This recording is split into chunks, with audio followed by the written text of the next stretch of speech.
It's a vibe.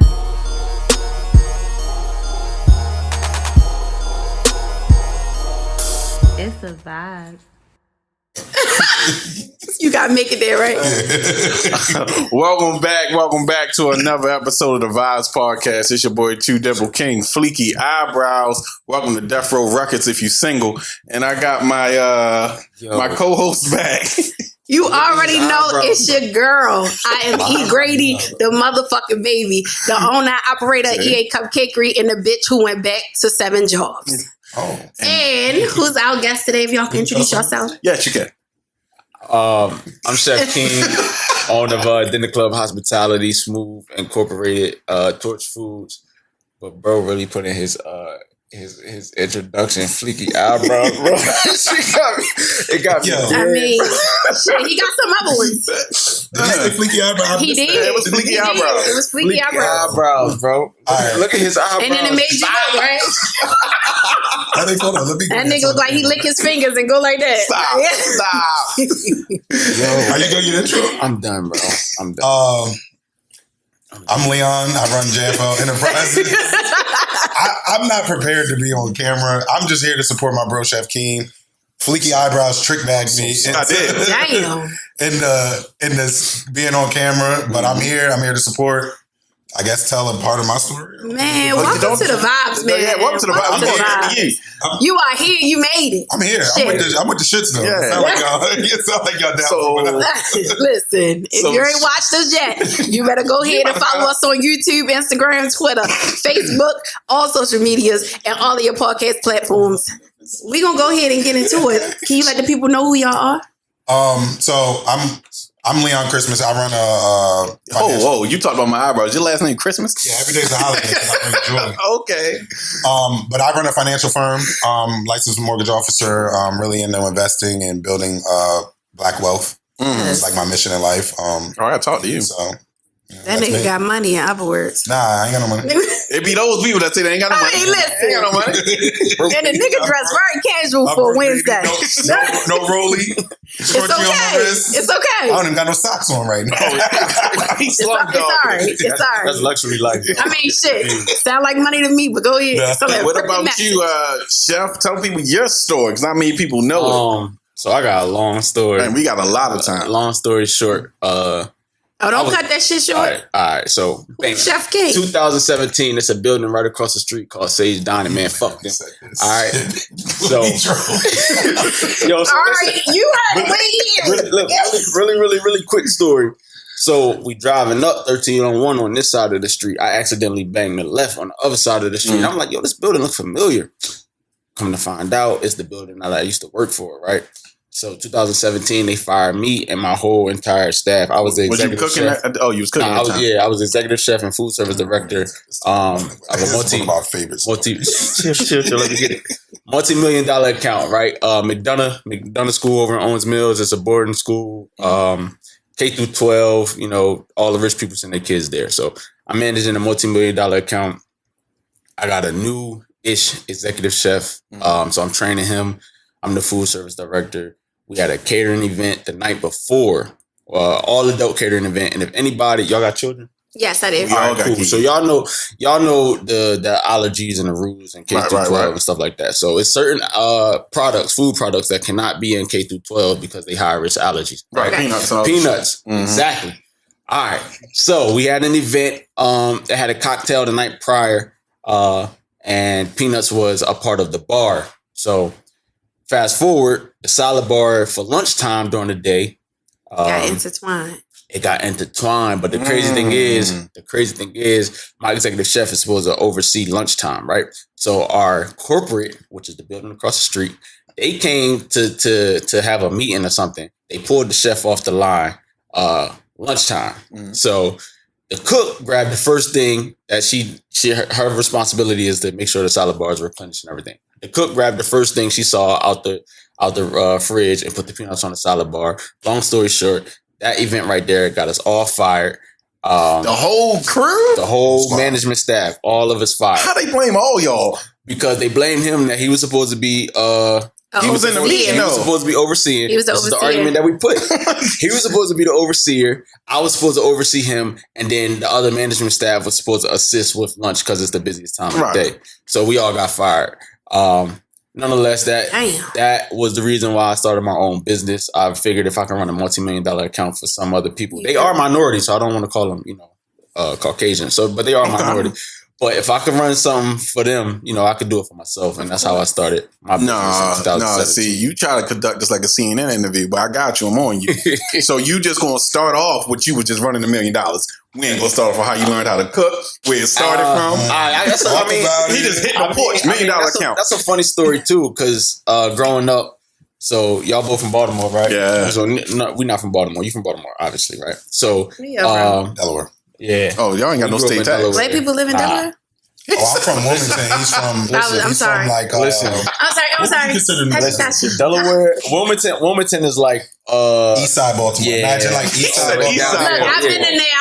I swear to God, it's like if you take it's a small city. So if you take East Side Baltimore and make it a city, that's well, why Baltimore though? Because the only other thing that you can compare it to is Camden. And so it's the New same. Jersey. It's the same level of distress. I was just saying though, but why leave? But why leave that just to come back to something else like the same? All right, so we came down here from Morgan. Yeah, we came down with the Morgan. Yeah, and that's, we got stuck down here. We stayed down here. Whatever. Oh, so y'all both went to get Morgan. stuck. Yeah. Okay. Yeah. Alumni.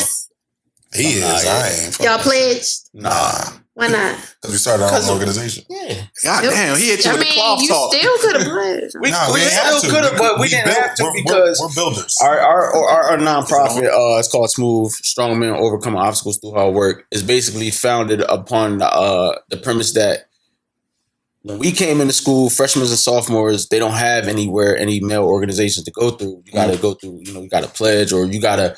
They don't even accept freshmen, so they start at like sophomore, junior, a certain amount of credits. So what we did, we created this organization that bring all of those freshmen together, and we all matriculate together. So that's how our organization. And we have members who have gone on to join. No, but that's awesome. Fraternal organizations, but if the idea of Smooth was more inclusive, instead of exclusive, right? Gotcha. So no, we didn't need to pledge. We're found. So it's like Odell's, if you belong. Like the bar. Oh, y'all not from Baltimore, never mind. It's a bar. Y'all not right. It's an old school club. But my father always says, it's on North Ave. The real one is from the 80s. It's on North Ave. My father used to go there. They used to do house music there. Like I was working with some older people. We might not be from here. I'm talking about the original owner. Because my father was in there 7 days a week. So we might not be from here, but we got the car. From here, yeah. I mean, don't get confused. We've been here for a minute. Look, talk your shit. Like we talk your shit. So what high school you went to? Shit, I went to Pilot. You feel what I'm saying? You've been here for a minute. Pilot made me say shit different. For college. We did, but that's my story. I'm sticking to it. You feel you skip a bunch of shit. Nah, you gotta. This nigga said that's a story. I'm out of here. No, you gotta understand. Like we've been here for like what? Damn, my niggas wrote their own Baltimore card. You know what I'm saying? It was given to us. I went to Poly. I went to Rico class. Now you went to Burbank. When was y'all in Delaware? They wrote it on their card. It's like buying a vaccination card. They wrote it on their card. If you know me from Baltimore, I went to Poly and Rico. You know what it is. They started their story backwards. $1 million account mortgage. Wait a minute. Nah, because you gotta understand, like Baltimore, y'all know this because y'all are from here, but y'all don't really see it from the view that we see it. Because y'all are strangers. This is a family city. So we had to ingratiate ourselves with the city. I ain't really kind to outsiders. So that's why you don't have an accent? Nah, I don't do the do and two, but damn. I respect put it on if it come down to it. Don't do that, yo. And I gotta hold it down. Like, no, that's what I'm saying. Like, look, what you talking about? You know what I'm saying? Like, but it's Baltimore is once you're in and you've been accepted, you move around with love. Yeah, like.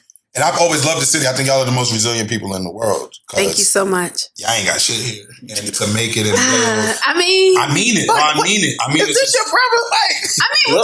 Y'all so resilient. Y'all ain't got shit here. No, but that's what I mean. From Zimbabwe.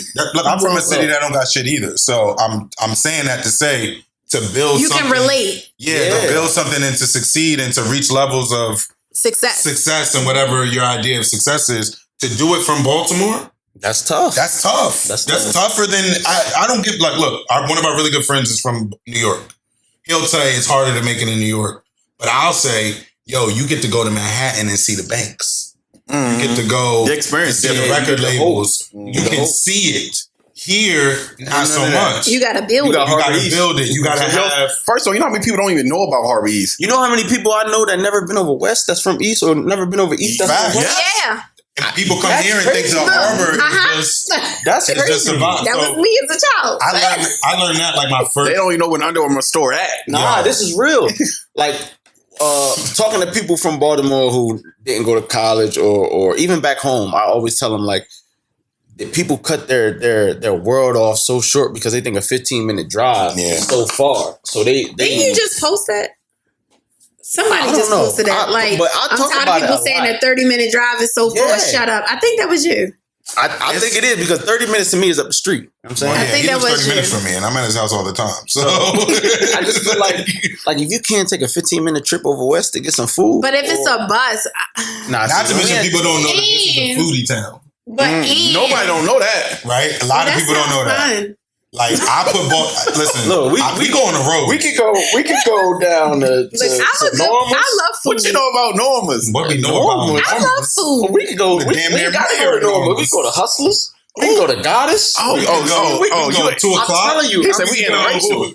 I'm staying. My first roll through Baltimore was on Baltimore Street. But we can also go up to Four Seasons and sit at the roof. You know what I'm saying? We can buy down the Black Swan. Our strip clubs don't have the wings like Atlanta. We not bigging Atlas up. I never said they did. I'm never building. I ain't never said they did. You know what I'm saying? We ain't going to none of them spots. You ain't Black Swan. You ain't started off at your story though. Who taught you, first of all, to even get into cooking? All right, so yeah, let's go back all the way back there. All right, grandma. So I wanted to be a graphic artist, right? My goal when I was in middle school was to play video games. So my life. Oh, so you knew this early on? What you wanted to do? Yeah. So that's what I wanted. I wanted to be to design games and test them. That's what I wanted to do. So he brings up Marvel because we got schools like that. They call vocational technical schools. Right. It's a trading school. So if all y'all don't know, Mervo is a trading school where you spend half your time. We know. All right, cool. I went to the sister school. All right, I went to Carver. You might got audience that don't know. You know what I'm saying? So explain to them. You know what? Explain to them. You're right. So my trade was childcare, and you don't go into your trade until 10th grade. So you get to choose the school. The school chooses you. Mm-hmm. You go into the school, and when you choose the school, if it is a trade school, you pick which trade you want when you're choosing that school. I originally wanted to go to Dunbar, and then they ain't choose me. So when I picked Mervo, I put mind your business. When I picked Mervo, I picked culinary arts, but when I picked Carver, I picked childcare because they say you got free trips and shit. That ain't happening. So it was a waste of my fucking time because I do not use that 90-hour certificate. Joker. Yeah. So basically it come down, like she said, 10th grade, you go into your trade. So 9th grade, you do all these tests and you go to different shops and you figure out what you want. I went to the graphic arts test and they like, yo, this is a ruler. This is how you draw the straight line. You know what I'm saying? The numbers on the ruler is trash. So check it. So in my mind, I'm like, I ain't about to sit through 4 years of learning how to do a ruler, right? But in the grand scheme of things, now that I'm 30 plus old, it shows 30. I'm 32. I just turned 32 in May. Happy birthday! So I'm 32 years prime. You feel me? Okay. All right. When they teaching you something, they gonna start you at literally step 1, right? I know. So I never knew that. I thought I was past step 1. So anyway, I was like, man, I ain't going here. I ain't about to be playing with no rulers and the drawing that you put down and spin and make a circle. I ain't doing that. So I know what I want to do. So it literally came down to the last day, last hour, last 5 minutes, right? I got a blank slip and I got to turn it in. So I put it down to think for like 2 seconds. My man took it and filled out culinary arts and submitted it as a joke. It was a prank, right? Who was the man? You still cool with him? Yeah, his name Kippy. His name Kip Nice. You know what I'm saying? Go on the gram. That's first 48. His name Kid Nice. His name Kippy. You know what I mean? That's my man. We still talk to this day. But I tell a story and I always mention his name because he's the one that got me into it because I had no idea about culinary arts. Could you even cook a little bit? I didn't know nothing. Man, I made cereal, not even know eggs, noodles. Elio's pizza. First of all, what noodles? I was doing chicken at that time. You know what I'm saying? No beef. Wow, who you choosing? Beef, man. Nah, that's nasty. It's a shrimp nigga for me. Nah, you eat beef. If you eat beef oodles and noodles on a bad day when you ain't got that pack, you gonna switch to Oriental. That's how close that is over there. It's chicken or shrimp. That's it. Right? Shrimp, baby, all day. So yeah, he turned it in, and the joke was, yo, you with girls and you get to eat all day, right? Mm-hmm. So that's how I got it. No, I end up graduating. Hello, I'm telling the story. Like they don't understand that the mic's on and shit. Yeah, like on. I'm sorry. My fault. I heard in the audience 1,000 times. All right, so for those who didn't hear it 1,000 times, you know what I'm saying? So I ended up graduating first of the class, getting I got my diploma and I got, 2 certifications. So we just gonna say you were just gonna skip past you graduated first of the class. Yeah, first of the class from not knowing what to do and not being in there to, graduate first of the class. Know how to chop some damn onions and make some prime time. So that's how I got it. I got full scholarships to like culinary schools. Yes. But I wanted to play sports and that's how I got to Morgan. So my man who was on the football team, he was like, yo, I'm going to Morgan. I'm running track. We going to play football. You should come with me. I'm like, all right, whatever. So I signed up, go to Morgan. He ends up never even coming. I end up getting a degree. Who was that? My man, Domain. Now he live in Phoenix, do some weird stuff, and he run mountains and stuff. I'm calling all my mans out. You know what I'm saying? Kippy, watch Domain. Watch it. When did you know you was the shit, man? At what point you was like, oh yeah, this me? You mean in cooking or like in cooking? Honestly, it probably was like 2 years ago. Like not that far. Not you not own a restaurant. You're an executive chef. Yeah. How long you own the restaurant? Since November, since last month. Okay, so it's new. Yeah. How long you been executive chef? I got my executive chef job at 25. No, say that. All right. So the building across the street, you feel me? I was the youngest executive chef ever in that company, age 25. Talk your shit then. Yeah, you know what I'm saying? So I knew what I wanted to do. The humble chef. I just went ahead and did it. And because I would have been like, shit, it was 25, nigga. I knew. I start crip walking. Yo, and it shit. wasn't. So the things that I look at like was accomplishments, I looked at as 25. Yeah, I got that job, but 24, I was working 2 jobs and I had a bike. You know what I'm saying? So I had to exactly, which is why you should be celebrating more because. But I don't see it like that. I seen it as the dude who I had the second job, and I was like, yo, I'm about to leave and go to this job unless you give me a raise. And he was like, nah, I can't do that. So what was the job? Out. I worked at Towson's. Man, I was all that is God's plan, man. Oh, God. All that is Towson God's College. plan. Saying pause. If any of the audience, he was down there. He was going to the rec room. I managed like the whole thing. Mr. Christmas over here, like, yeah, he was definitely down. He was going to the rec room. You know about that 2-for-1? Tiger. Yes, sir. Oh, you talking about that rec on a Tuesday? Yes, sir. Let me tell you, man. You go in there with $8. You feel me? Needed the rec room vibe. $8 and you smack. You hit the hot dog stand. Yeah, you already know. Buy the whole. I'll tell you, he know. Listen, he about to give me the Baltimore stamp. End of this. Watch it. Got the Baltimore stamp. I don't know nothing about it. So going through that, being a youngest executive chef and all of that, it seems like you got this work ethic from somewhere. Like, where did you just get this go hard, never acknowledge yourself type of mentality? I don't know. I don't want to get deep into like therapy and stuff, but for real, I think it probably had to do with the lack that I had in life and the drive that I knew that I wanted to provide for myself and my family because I did have that stuff. That's probably what it was. Also, obviously my mom. Shouts out to Mom Duke. Yeah, shouts out to Mom. She's an RN. Shouts out to the Scrub Gang. So the Scrub Gang, I'm seeing these. I'm just doing this because I have to. And she used to always ask me questions about, whenever I said I had an idea, she would ask me this 3 questions. What's your goal? You know what I'm saying? Then what's the plan to achieve that goal? And then what's the strategy to accomplish the plan? So Can you write that down for me? Shit, I know it. No, for me. Put that on my damn mirror. I got you. So I'm gonna say it again. Go ahead. So she used to always say, you know, I come with an idea, or whatever. I want to start a grass cutting business or whatever it was. You know what I'm saying? So what's the goal? All right, I want to tackle. You know, I want to make $1,000 a month, or whatever. All right. So what's the plan to do that? The plan is I need to cut this many grasses a week or a month or whatever. All right, so what's the strategy? How you gonna do that? And it sounds kind of the same, but really the strategy to achieve the plan is basically like what steps are you gonna take daily, and what obstacle or what options can you identify to help you to chart the path. You feel me? So in order to cut grasses, you gotta book clients. Well, the strategy to book clients, how you gonna do that? You gonna get flyers, you're gonna door knock, you're gonna pull up, you're gonna just cut and get the. So she just wasn't one of those parents that support the dream.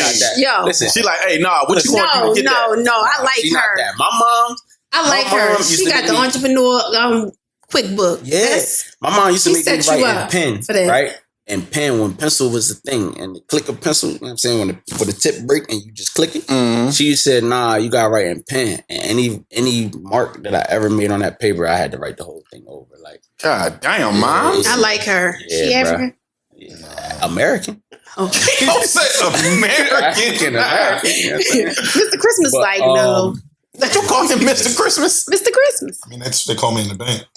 Mr. Christmas. Talk that talk. Look. He smooth said that. That's what they call me in the bank. All right. And these fellas smell nice too. I missed all this testosterone. I appreciate that. So off of that, you two clearly were boys back in Delaware. Nah, we got the funniest thing in the world. You want to tell it or I'll tell it? I mean, I'll tell it. I don't care. Y'all got chased home every day? Huh? Y'all got chased home every day? Nah. So all right, this is what happened, right? So he's from. I'm all right. So what you call Newcastle? So Newcastle is like Owens Mills. Nah, it's like is Catonville in the city? Technically. Yeah, like what Catonville is to Edmondson. Yeah, yeah. That's what Newcastle is to Wilmington. Right. So it's like literally right over the line. Everybody knows everybody. It's small, like I said. So everyone knows everyone. All right. So he goes to a high school called Delcastle, the Vogue Tech School. I go to my regular zoned school, Brandywine, which is on the other side of town. And, you know, we come up and go through matriculation, everything, get to college. Right. There was another, Leon is not a common name, right? And Leon from Delaware is even less common. Okay. It just so happens that there was two Leons from Delaware. And Baltimore. But and we're both big. From my no. From my perspective, Leon right here is 6'2", 260, 270, whatever, right? Big Leon is 6'7", 350. You know what I'm saying? Big Leon was an old lineman for Towson. Yeah, you was different. But I'm going to tell you the ill story about Big Leon. Big Leon's aunt and my mom were roommates in college, so I've known him all my life. He's always been Big Leon. I've always been Little Leon. But I'm no little nigga. So. But when we got to Baltimore... You could have been Medium Leon. When we got to Baltimore... Little Leon wanted to take Big Leon to campus. Big Leon. So, like you said, Big Leon went to Towson and he go to Morgan. So when everybody talk about, I keep hearing his name, Leon. Oh, Leon from Delaware. You know Leon? I say, yeah, I know Big Leon. I know Big Leon. Big Leon, right? Oh, yeah. You know what I'm saying? All y'all niggas big. So, right. So we ran into each other in a canteen and somebody had said his name or something. And I looked and I was like, that's Big Leon. And they was like, yeah, that's Big Leon. I said, no, that ain't Big Leon. The other thing they said, yo, that's Big Leon. You see how big he is? I got so adamant. I'm like, bro, that ain't Big Leon. Big Leon I know is like 6'8". That's not Big Leon. I can call Big Leon right now. Nah, Big Leon is Big Leon. And then ever since then, like we kind of got into like a little riff. But ever since we found out that we knew Leon, it was like, oh, okay, all right, cool. You know what I'm saying? We start talking, yo, what high school you went to? Oh, I went here. Yo, you know this person. Come to find out, his crew is damn near family to me. So I'm like, oh shit, we family. And that was it. We've been friends ever since. That was like 12 years ago, 11 years ago. But that wasn't the question that True Dimples asked. He said, was y'all... No, Dimples. Yeah, call him True Dimples? Two Dimples. That's one of the drops. Fleeky eyebrows, Two Dimple King. You missed that because you were so busy on the Welcome to Death Row Records. Yo, all right. Light skin keeps swag. All right, bro. I'm gonna call you boss. I ain't calling Listen, I'm with you. But boss man. What he said to y'all was, so were y'all the man back home? I wasn't. I mean, the shit was only 16 blocks. So we went. I wasn't. I wouldn't. I mean, I was little bro. Yeah, in my high school, I was the man. You know what I'm saying? If y'all want me to talk about shit, you know what I'm saying? All-state track athlete. You know what I'm saying? Captain of the football team. Our football team sucked though, but I was a captain. You know, I was the type of player. I was the type of student that on game day, you know, I wore my jersey. I wore my pants with the pads in it. I wore my pants and a cutoff t-shirt. You know what I'm saying? So. But yeah, I was the man in high school, but I was little brother on the block. Okay. You know what I'm saying? All my guys was like, I graduated 07. All of them graduated 06, 05, or whatever like that. I was a little brother, and then my little brother was like a pet. Baby. Yeah, like we just gotta watch out for him, make sure he's not into anything. But to this day, I'm still a little bro. You know, they big me up. They come out here. They just actually came out here last week and they big me up and whatever. And I show them around town because I'm, you know. Yeah, you know. Now, you talk about out here. Yeah. Out here, they can't. Nobody. It's not out here. No. You gotta check in. If you from Delaware, you come to the DMV, you gotta check in with us. They know. It's a rule. You can't cross state lines unless you call us. You gotta check in. See? Both of us. Like it's you will be pressed. We will pull up on you if we see you on the gram. And we're gonna know where you at before if we see you on the gram and you in somewhere that we like. Wait a minute, you knew they was in town? Nah, we out. We come and see you. So how did y'all? You went on to the culinary route. How did you get into banking? Switch over to banking. My story is completely different. So I grew up in. It started with the Apple stock. Why would you lead with that? Oh, okay. That's where it started. Why would you lead with that? That's a very painful story for me. I'll tell that story after. You lost some money. Some. Ooh, damn, how much you... Hold on, when was the Apple stock that you hit? I don't want to talk about it. Goddamn. We'll get into it. It was before the iPhone. You don't got to. Relax. Damn, you lost that much money? Relax. I'm gonna get everybody right. All right. So anyway, like, look, I grew up in, poverty.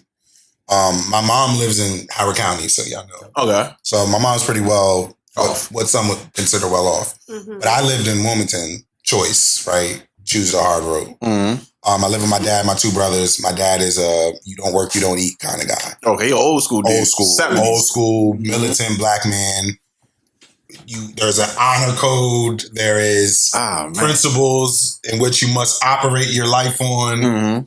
You don't do these things. You treat your friends with love and respect and loyalty. You take care. I'm the oldest of four.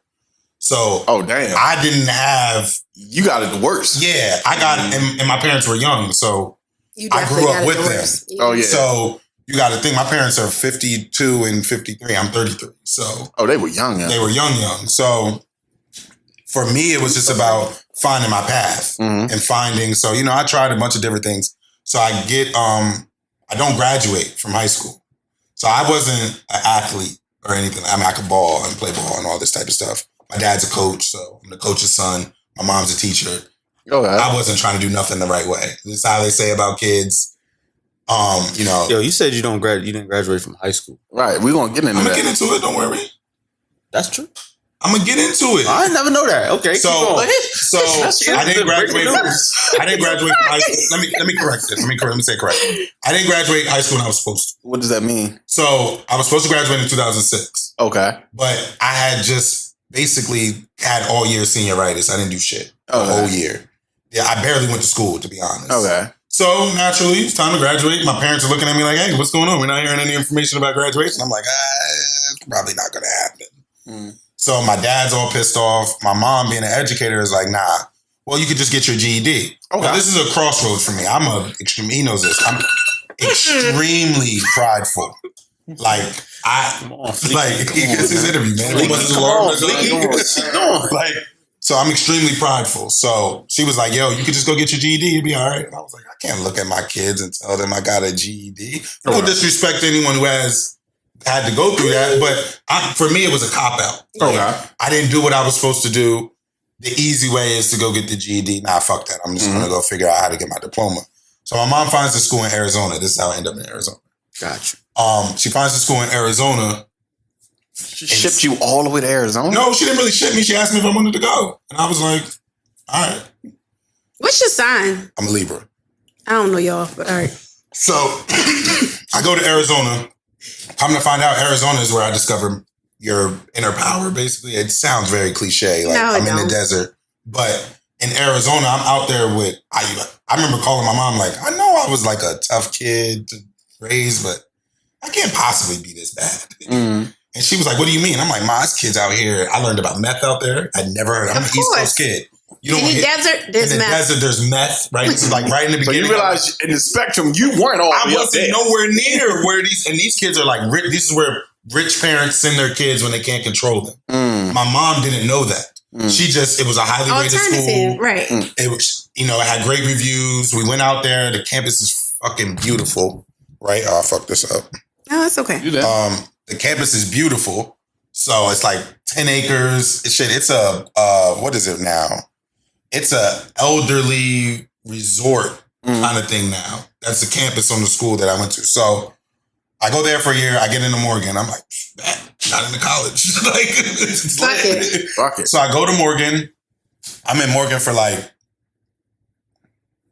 I don't know, like maybe a year. But my mom, like, you got the view first year at Morgan? Nah. All right, so Morgan has this apartment complex. It's like the view. It's off campus. It's off campus. Because I know when you go down the street, them apartments that's on the left. Yeah, that's the view. That's the projects. Yeah. It wasn't always the projects. When we got there, it was lit. It was lit, right? It might have been the Jacks though. But it was lit though. It was lit though. What a time. So I got into the view as a freshman. Okay. You're supposed to be a sophomore, and you should be right. 35 So to live I come to Morgan, brand new car. Right? I had a brand new Altima Coupe. Brand new. We're talking about, he had an 08. I had an 08 and 08. Oh, all the bony bitches was on you. I had the first one in the state of So they didn't even have Blunt towers back then. No, Blunt was there. Hey, look. All right, so look at it like this. I'm a young nigga. It's girls in Blunt. I'm pulling up. Brand new Two-door coupe. Ooh. Come downstairs. Take we get a chicken box. Chicken box. Okay. The nigga don't eat ooza noodles, so I wasn't even gonna go there. County, y'all. Y'all got. He don't eat ooza noodles. Paint the picture. I wasn't gonna say chicken box. I'm gonna chip in and paint the picture. He wear loafers and no socks. Yeah, I'm not doing it. I'm in a different. I'm seeing I'm at this time now that I'm at Morgan. I'm from a Nigerian family, so all right. I just found out I was Nigerian. So that's a. I mean, you put enough of them in your mouth. What? Yeah. Yeah. Go ahead, finish the story. Please. Welcome to the vibes. This is the vibe. I'm back, bitch. Okay. I'm back, bitch. So anyway, I'm from a Nigerian family. So in Nigerian culture, there's no middle class. It's either rich or poor. Mm-hmm. I don't like to use the word poor. Either you're rich or you're emerging to wealth. You like that, right? I like some that. of them, you tell somebody emerging to wealth, they like, okay. Some of them ain't never emerged, but go ahead. But no, it's okay. You're still on the path, right? I'm from the. I guess I'm emerging. I know. So it's not. We know, but that's not my life. Oh, God. But my the benefits. Yeah, I get. It's the pronunciations for me. Right. So. Y'all wanted to know where the female was at. I like her. Grady, the motherfucking baby is back, baby. Basically, through that, I had a view of wealth and money. I know what it looks like. Okay. Right? You know how they say when you see somebody, oh, he's new money. Yeah. He just got a check. Mm-hmm. He just, I know what it looks like when a nigga's had money his whole life. Mm-hmm. So that's the vibe I was giving off. That's why you wear no socks. Yeah, you get what I'm saying? But it ain't just no socks, it's Louis loafers. It ain't no socks, it's just... So why he brought up Apple is, at the time... I was working at Apple. Check this. Right? I was working at Apple pre-iPhone. Okay. So I'm at Apple. I've been working retail my whole life. Yeah, I mean, like Razor. BlackBerry popping right now. BlackBerry is booming right now. Okay. BlackBerry and the Razor are this booming. 06, 07. So right? So I'm at Apple. So when this is Apple. This is not the Apple we know today. Right. So Apple used to have, I think, and they might still have it, but they used to have an employee stock purchase plan. And my mom was like, yo, you should buy as much Apple stock as you can. How much was the share? $35. How many shares you buy? Well, let me break it down even more. It was $35 and we got a 50% discount. So I had like how much you put in that 50 shit? shares. Come on, bro. God damn. Of Apple. That share right now worth a grip. I'd be like 6-7 figures up right now. All jokes aside. All 50 shares. Yeah, all 50 shares. No, because remember they had that stock splits. They had 2 splits. So I'd probably be like, about maybe like 300 up right now. And what happened? So, all right. No, when you're young, you don't know. That's true. So I end up leaving Apple. So this is how I end up an entrepreneur, right? I'm the number 1 salesperson in the region. From King of Prussia to Tyson's King Corner. of Prussia, that's all in Philly. Yeah, so from King of Prussia to Tyson's Corner, I'm the number 1 salesperson in Apple. So I wanted to get promoted to the business consultant, but I was in college and they told me, you don't have time to do the job. I'm like, man, fuck this college shit. Like, I don't even go to school. I dropped all this shit. Like, I'm literally on some, man, fuck this college shit. Like, I want this job. They're like, nah, we can't give you the job. You don't got time. Blah, blah, blah. They end up hiring a dude in college younger than me. So it's kind of like they blackballed your way. It's kind of like the peanuts on the salad bar situation. Where and that's like, why y'all click. You let somebody's dictating your value, somebody's dictating your future, and I was like, that's how a lot of people go to entrepreneurship. I'm not with that. So when they didn't give me the job, I put in the manager that hired me had moved to Towson. Okay. The Towson Apple Store. Now, that motherfucker big. No, this is when it was the little cubicle thing. So I put in my transfer. I remember I told you I'm the number 1 salesperson in the region. Okay. The new store manager brought his management team over. I ended up not clicking with one of his assistants. Right. She was young.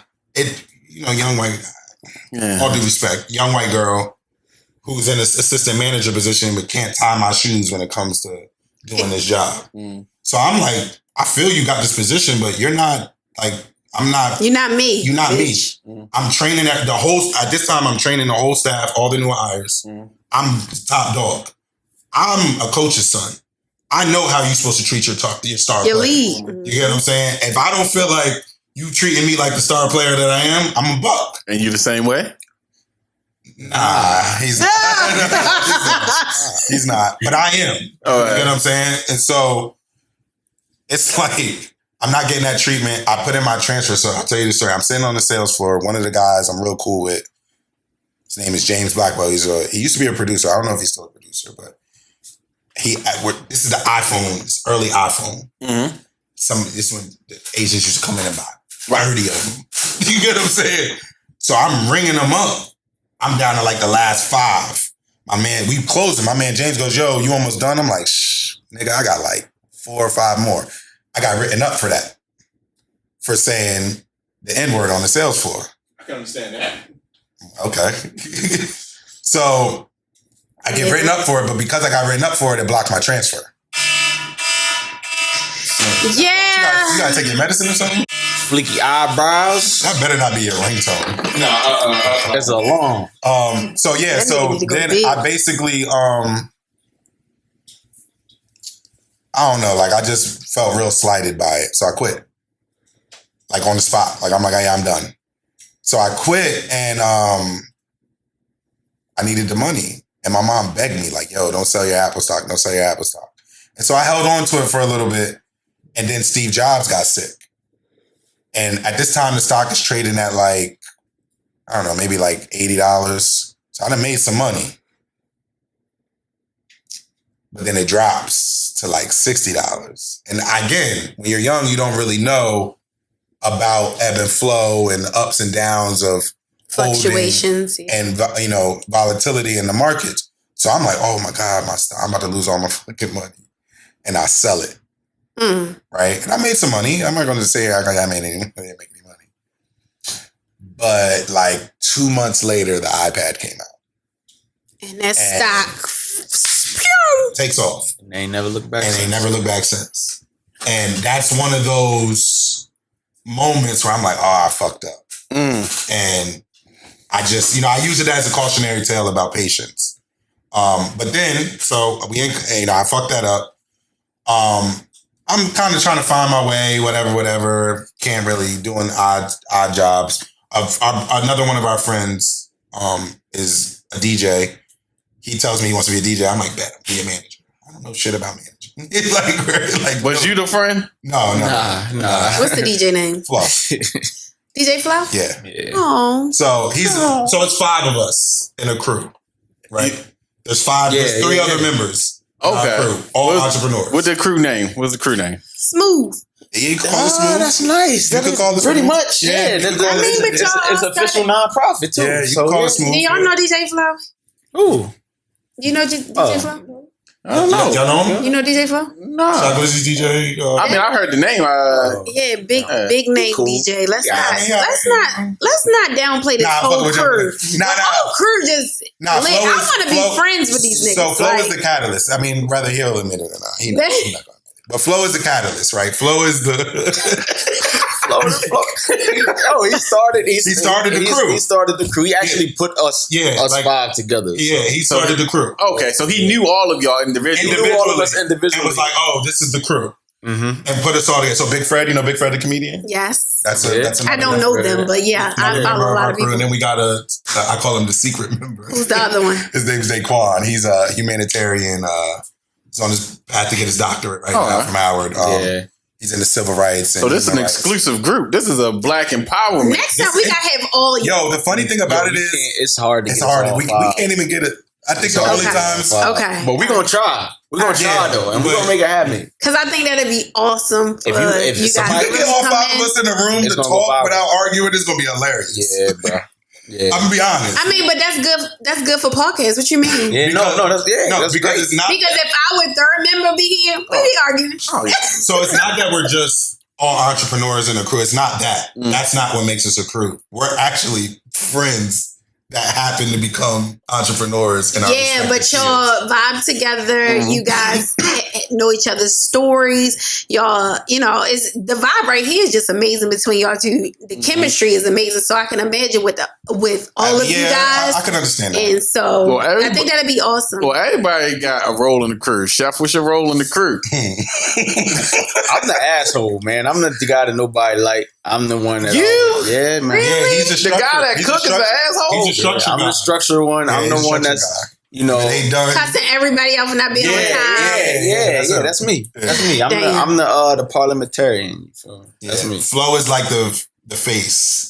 That's a nice face. What's the word when you just do something spur of the moment? Yeah, like he's gonna be the lightning rod. Spontaneous. He's gonna be the lightning. He's just very spontaneous, overly emotional, hyperactive. He is very hyperactive. Is he Aries? No, he's an Aquarius. That sounds more like. You know how good of a crew member you got to be to know everybody in the crew sign? Yo, we can go. We know everything. We know everything. Yo, you got to understand. All right, this one I mean. We 10, 12 years plus. Yeah. And so like we from Delaware, Flo from New York, Fred from down the hill, but he ain't never really go down the hill once he got to campus. No, seriously. He stayed up. Yeah, he went down there and checked on his family, but he, so all of us, Daquan from New York, we all came to Morgan and once alone. We're 18 and then y'all built the family and we had us, you know what I'm saying? So we just like a bunch of outsiders that came together and then we pulled in a few Baltimore friends here but we're the core. But this is it. Yeah, this is the core. We don't hang out with nobody else. We don't even like nobody else. We just y'all just keep it tight knit. Yeah, nah, for real. Like it's us. Well, y'all already talking about you coming from Delaware, you got check-in and all that. So I'm pretty sure y'all like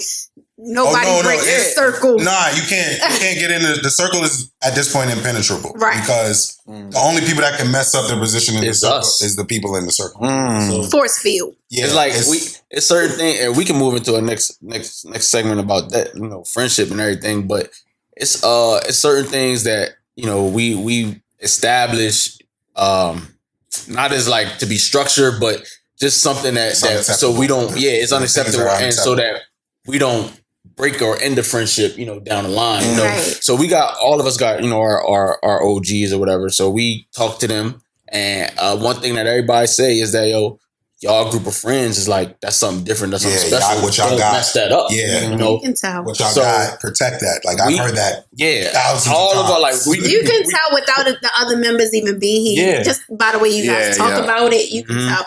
But let's get into these vibes. Oh, let's do it. All right, let's get into these vibes. The vibes. Yo, we're gonna have to hit on them because she's hot right now. How y'all feel about the whole Sha'Carri incident? I fuck with Sha'Carri. How y'all feel like people just turned on her when she got smoked? Happy. I mean, look, you ran track, so you got a little bit more intimate understanding it. But from my view, let me hear it. She lost her mom. And y'all ever lost a parent? Yeah. Okay. So you understand. Mm-hmm. Sorry to hear that. But you understand the emotional stress, right? Then she gets barred from the Olympics. Mm-hmm. Y'all ever lose out on an opportunity that you've trained for your whole life? Lifetime. You know what I'm saying? Now she got to come back, pressure of the world. The whole world is looking at her. She's being judged. She's now the face of marijuana use, whether she asked for it or not. Right? I smoked a blunt before I got here. I would not be happy. Was it Reggie? Because your eyes is open. It was Reggie. His eyes too open and his eyes too white. It's too clear. I'm gonna let the joke run. But I do want to say, yo, this is a bougie dude, bro. but you smoking Reggie. I need to get you some Zaza that's gonna have you high, because listen, you too focused, man. My weed tab is very expensive. I ain't saying it ain't. I'm just saying. I ain't smoking no Reggie, sweet. I just want you to look the part. You want me to look high? Nah, I don't need to look high, man. Listen, Yo, back to Sha'Carri. Back to Sha'Carri. Sorry. I've never been so offended. I'm sorry. Didn't I tell you I don't eat oodles and noodles? I would have never guessed that you smoked before you got here. I'm sorry. It's a fact. I don't smell like, I don't carry myself like some pie. I don't want you to smell like it. I'm But running damn. six-figure business. I can't be out here smelling. Open the bag of worms. Oh, you sure you know it. I'm sorry, baby love. Yo, smoke Reggie. I don't want to offend the guests. I I'm apologize. offended. Yo, please make that a clip. All right? When y'all promo this episode, make that a I clip. missed it. No, I miss it. We got it. No, listen. So look, but all I'm saying is like for her to even come back and race, Right. is It's a respectable. big deal. Yeah. And on top of that, she's racing the 3 fastest women in the history of fucking track. I understand that. But you don't want her to be confident? The thing with it was, I felt, not me, because I understand the situation, but when she did go through the whole marijuana thing and coming out of that to go to where she was in the race, she came off not confidence, she came off cocky. Mm-hmm. And that's where people was like, wait a minute now. Wait a minute. But so check this. But hold on. International. Hold on, Lee. Check this. That's probably the first time she ever lost, bro. Like, really, if you really think about it, the first time, not that she lost the race, but she lost. She was last, and it was the most viewed race probably in the country. Yeah, so that nobody was checking for track. that was the first time that she ever been on that stage. What you supposed to do? You lose the fight in the schoolyard. The first thing you gonna say is, "But I bet nobody else can beat me in here." You got to go to the next one. Yeah, like you gonna. I might have lost to him, but none of y'all other people can beat me. So it's like you gotta hold some. What the fuck? I don't know, bro. You need to turn yours off. So put yours outside. So I feel like in our culture, unfortunately, they wait for the downfall. Like the crate conversation. Yeah, we live off of that. It's like as black people, y'all cheer us on to climb the crates, but y'all cheer even louder when I fall over or when I fall down. Y'all it's shouldn't have been bad. up there in the first place. No, I'm just using it as a metaphor, Right. but I'm just saying, like, it's kind of unfortunate that in our culture is not too many hand claps or even anybody trying to offer to help. More so it is people trying to build you, break you down. Yeah. Like, and it all goes back to me, I think, which goes back to crab in the barrel. Yeah. Which goes back to slavery, so it's all we know. Exactly. But when you stuff a whole bunch of crabs in the barrel and it's only one way out, they're gonna fight to get out. I was watching Boosie interview. I watched Boosie interview. The one we was talking about Lil Nas. Yeah, right. We gonna talk about it. And he was like, yo, in the real world, I don't think people really hating on Sha'Carri. Yeah, I think it's a social media platform type of thing. We have to have these conversations. Yo, what we gonna say when she comes in first in the next race? They're gonna social media gonna be cheap. It's gonna be a whole different narrative. It's the same thing as the cancel culture. Like, how many times have we not we, because social media is just social media, but how many times people has canceled somebody and then you canceled the baby? I don't cancel. Only person I canceled was R. Kelly, and I'm sorry. I have a daughter, so I respect that. Yeah. That's the only person that I about R. Kelly? No, like seriously, I don't like if it shuffle on like That's tough. I'd be like Alexa, next song. I cancel and they are some nice ass songs.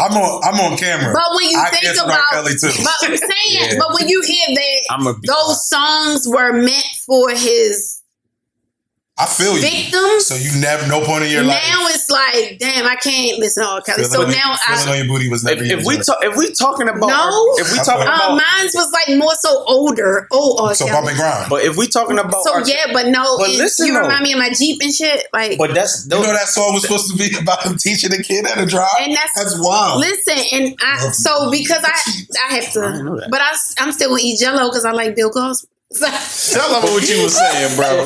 My thing is, if we're gonna talk about R. Kelly, I have to talk about we don't. But I'm gonna preface this and saying that I have a daughter.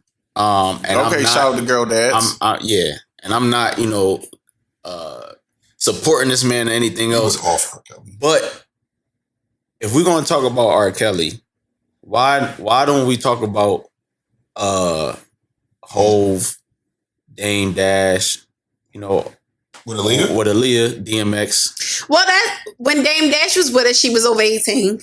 Well, she was like 15 with her. Exactly. She was like 15. But, I mean, if it's just, I don't know about any of their backgrounds of sleeping with children, but we know R. Kelly's background of sleeping with children. And as a mom, right, I think that's what it was. It's a no. Because you can have a one-off nigga like, all right, but come on, bro.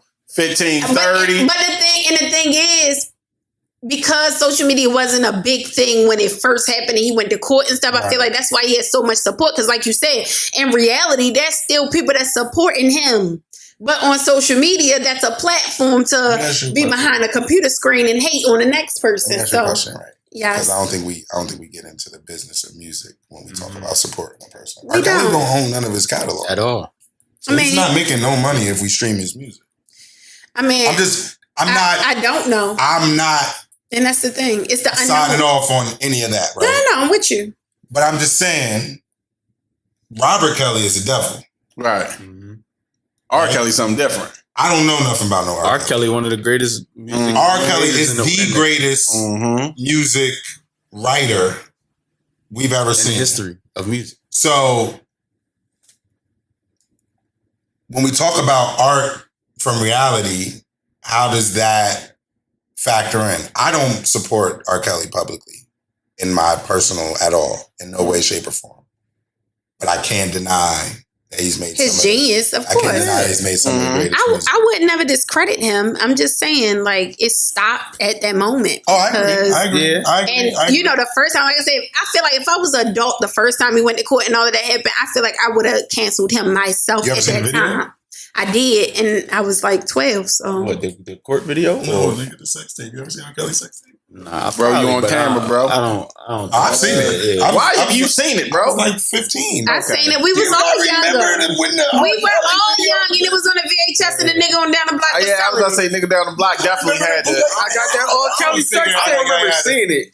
Is that the video he peed on? Yeah. Oh, yeah, I seen it. Everybody seen that. It's like saying, have you seen Kim Kardashian's sex tape? Yeah. Of course I've seen that. I seen that shit. All right. I said I seen that next question, man. Next question. Yeah, let's go. Well, I mean, let's vibe. We all vibing. That's what we doing. I seen on your post. You got a fiance? You got a wife? I have a me? Yeah, I have a girlfriend. Yeah. Okay, y'all bought a house or something recently, right? Yeah. Congratulations! Okay. Oh, shout out to my mortgage officer. Oh, that would be nice, by the way. Oh, of course it was out there. At what point, I don't know about your situation, do you feel like a woman can cross a boundary from being just a girlfriend to being something more? When she was pregnant. Huh? Can you elaborate? when she's carrying the legacy, my last name, you know what I'm saying? When she has my child, it's a different to me, you know what I'm saying? This is how I view it. Preference because she was about to attack. Yeah.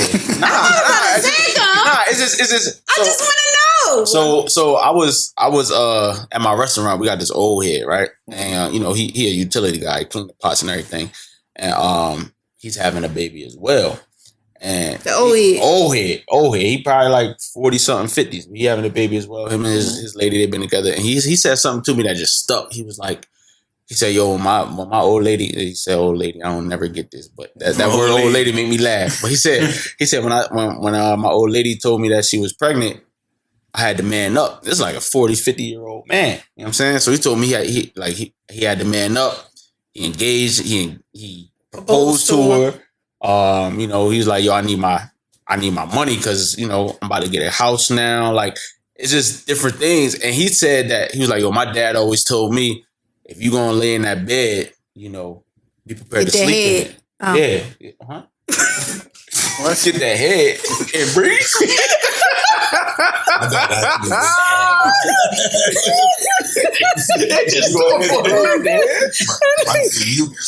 That's the saying. My dad's quote is, "If you keep going in the river of life, you're gonna catch something." Yeah, so just did the whole shit on. Yeah, we over here. So listen, you know what I'm saying? Fellas, if you do lay in that bed, get the head. But you know what I'm saying? Be prepared to sleep in the bed. And that's something that, I was already in my situation, but still, that's a key point that I took from him is like, all right, well, what's it? Because the two things that I will never put myself in the situation is child support and not being able to see my child. So whatever is going to cause me to get in those situations, it's your point across. I'm not doing. You feel me? It's the same thing that goes back to me. You told me the drive and everything like that. Is like what I didn't have motivates me to get what I got. What I'm afraid of is motivating me to get what I need to do or do what I need to do so that I don't go over that. Oh, yeah? You know what I'm saying? So y'all was about to get him. Because I want to know. Let's do it. So, all right, you down Norma Jeans. What that got to Girl Oh, down she there. coming. Girl down there. She ain't a stripper. She a visitor. She got her little section. She throwing her bands. We ain't Y'all never lock gonna eyes. pass Pause. Because I got And we going to take your lady out of it. You I single. want to talk to her. Y'all lock eyes. Y'all get each other number. Y'all happen to link up maybe the next day. Baby calls you in 6 weeks, say she pregnant. You lying, because guess what I am? What we Tell finna her. do? I'm just saying. Tell her what I am. All right, hold on. This Tell her what I am. We know you're responsible, but That's what the I'm condom saying. king. He been that way since we was. So you ain't raw dogging nothing. Listen, He I can count was my fingers. anti-raw dog for. Can y'all I please? count my fingers how many raw Because, dogs. but all I'm trying to say is any of those one on your fingers could have They been. were his girlfriend. But okay, but I'm just saying shit happens. Casamigos happen and you didn't forgot you I'm to slip trying in to the tell pussy. you, I know this man for I 13 get what you're years. saying. I'm the type But that what put I'm saying a is bulletproof what you condom finna on and still gotta pull out. But what you fitting to do though? If it's me, If you have put a in that different. situation, what you fitting to do? If I'm in that situation, you gotta do what you gotta do. Is she in the ring? No. What the fuck? She in the house. I'm not saying That all nigga that. say you carrying the legacy. You get asked the ring about in the his house. He situation. asked about No, my no, girlfriend. no. He said, "What is?" That was No, the let me tell you question. something. Let me tell you something. tried to Look, lie. let me tell you something. I got See, your back, this the bro. problem with people. You know what I'm saying? I'm not gonna say women. This the problem with people in general. Say because me. no, That's the problem with this the me. problem Go with ahead. you and I'm everybody else in the world. I'm You feel listening. me? Trying to your way of Yeah. thinking. Y'all want to hear? Listen. Go ahead. Y'all want to hear what y'all want to hear and not what was said. This man said, Oh, "What my God. is Get her, the Keem. steps that your girlfriend moves up?" You know what I'm saying? He The ain't chick, say the that. one night He said- stand, the one. he said- No, He what you said- said? What He makes got a it right. woman? He got it right. He said what makes a woman goes No, from. he didn't. But he prefaced that with Go ahead, your boss. girlfriend. Go ahead, He boss. said you You said it engaged. right. What's the steps to take a girlfriend to the next level? Thank you. He ain't say no Stumbarooski. Thank you. A Stumbarooski. No Stumbarooskis. Well, I apologize. Thank you. A Stumbarooski is a completely different scenario. Well, I apologize. All right. But Stumbarooskis, am I doing that? Look, first of all, you know what I'm saying? If I did slip up, I got 72 hours to get a plan bizzle. You feel me? So we going Playing She business. ain't got to take it. Of course I know what She don't gotta take it, but I'm gonna be there and watch her take it. You feel you me? gonna put it in her episode. If I got to. Not if Question. I got to. All right, no, we're gonna let you answer. That was a joke. Me? By the Yes. way. Answer Cancel what? culture. That was a joke. What's the next to go to? I'm a lover boy, so What's your question? my girlfriend or Stumbarooski? No, a girlfriend. We're gonna stick with the girlfriends. Go ahead. My girlfriend. I'm gonna get there. Hold on. She got carried a legacy too. Nah. Your mama got like her because you not Jersey. Yeah, my mom's got a. Yeah, because y'all don't play that shit. Yeah, my mom. She can't come to the cookout and the mom don't. She like got to fit. It's a couple different things for me, right? checklist. Yeah. Keem said, Nah, but that's real. Yeah, it's because for me, I don't have any children, right? Okay. So my legacy is my business. do you want children? Of course, I want children. Okay. What if she got 12? But one of my What'd you say? before me, If she got 12 children, before me, I don't. No disrespect. You don't to be no women. stepdaddy? I don't do the stepdaddy. Yeah, you did. yo, the funny you thing. did. So you're not you did. fitting to do that Yeah, you stepdaddy did. application? He bullshit. He bullshit. I'm on him. Keem, I'm lying. Hold on, pause. No, let me get him. Please let me get him. Let him finish and then you can get him. I'm All right, go ahead. Go ahead. He lying. He Go lying. ahead. That's what I'm saying. I got now. Will I sleep with, date, do all that with the woman with children? Absolutely. So he gonna date What's wrong with a woman with children? Nothing wrong Nothing's with them. wrong with them. But why I can't be married? You can be married. You can't be married. It's not to me. Why I can't be married to you? Bullshit. So I need you to explain. Listen, everybody come with baggage, and it just depends on Yeah, what so baggage you want to carry. Yeah. So That's what all. I don't. I'm just asking. All right, look. I can ask. Yeah, and I can answer with my answer. Keem like he don't want that motherfucker name. No, so look, I don't have anything against women with children, right? Yes. But I don't have children. Therefore, Right. I'm my top priority. Women with children cannot make me their top priority, Okay. right? Women without kids cannot make you their top No, priority. they can.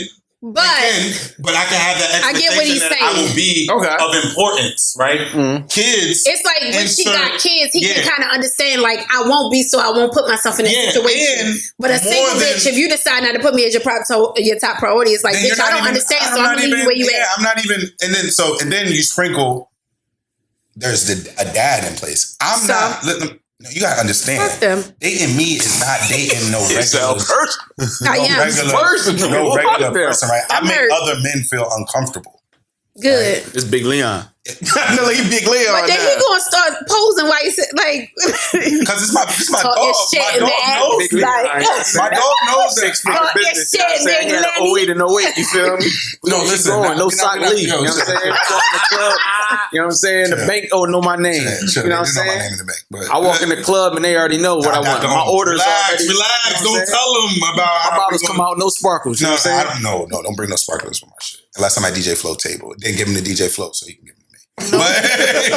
But no, what I'm saying is I'm a different kind of guy, right? I'm gonna start like dating me is just different.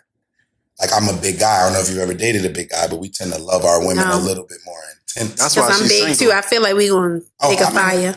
I mean, I respect that because I don't really. It's gonna be sweaty in that bitch. Yeah, and I'm I with don't- all of that. I'm not. I'm acting like little niggas on sweat. I had a little nigga No, sweat like, drop off his sweat, fucking bro. forehead on my face, and I was like, Look, You could have licked it off. no. little niggas sweat, man. But no, all I'm saying is it's Little like niggas sweat. Thanks. it's like Little niggas put the all right. So like I don't I want to got be. AC. I don't ever want to be in a scenario where I gotta be like on edge.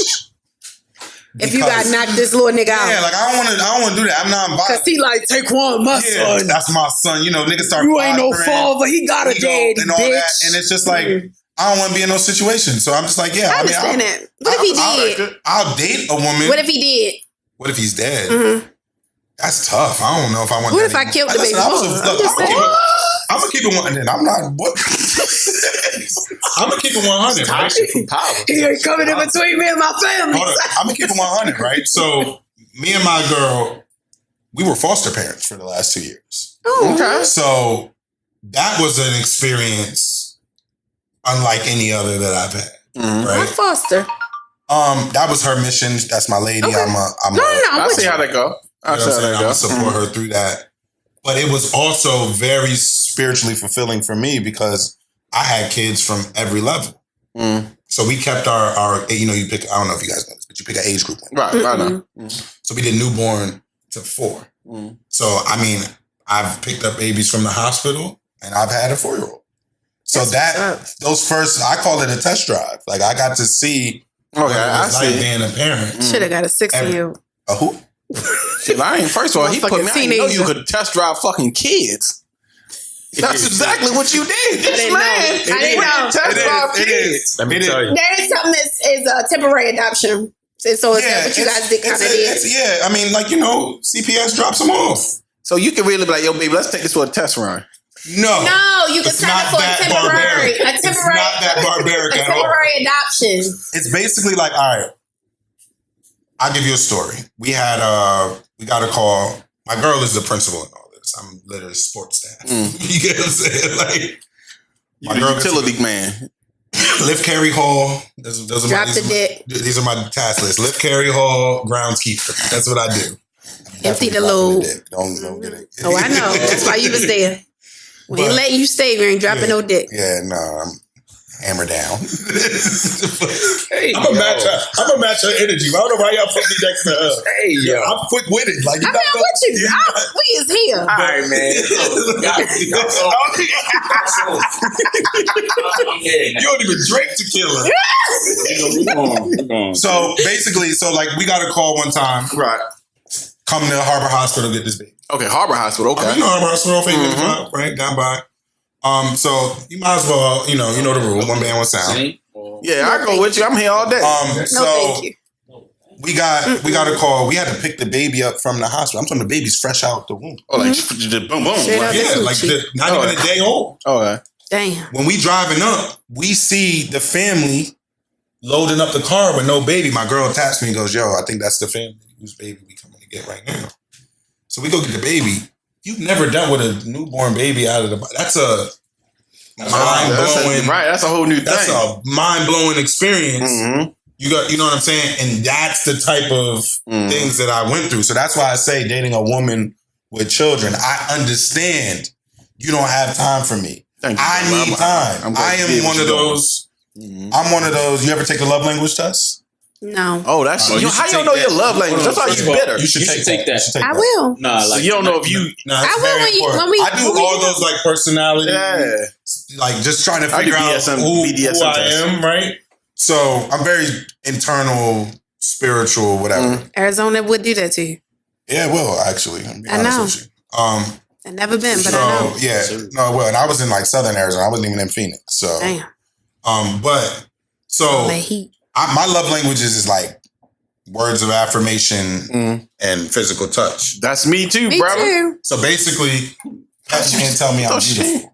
You get what I'm saying? Like that's how. You said we miserable. I said they meant for each other. Oh, right.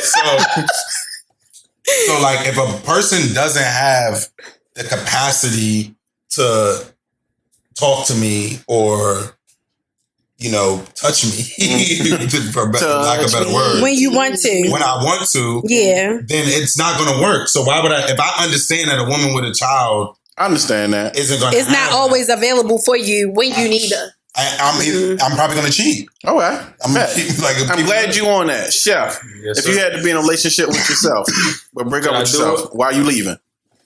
Why you bouncing out? That's a great question. If I had to break up with myself? If you had to break up with yourself, why are you leaving? Because I'm not putting myself first.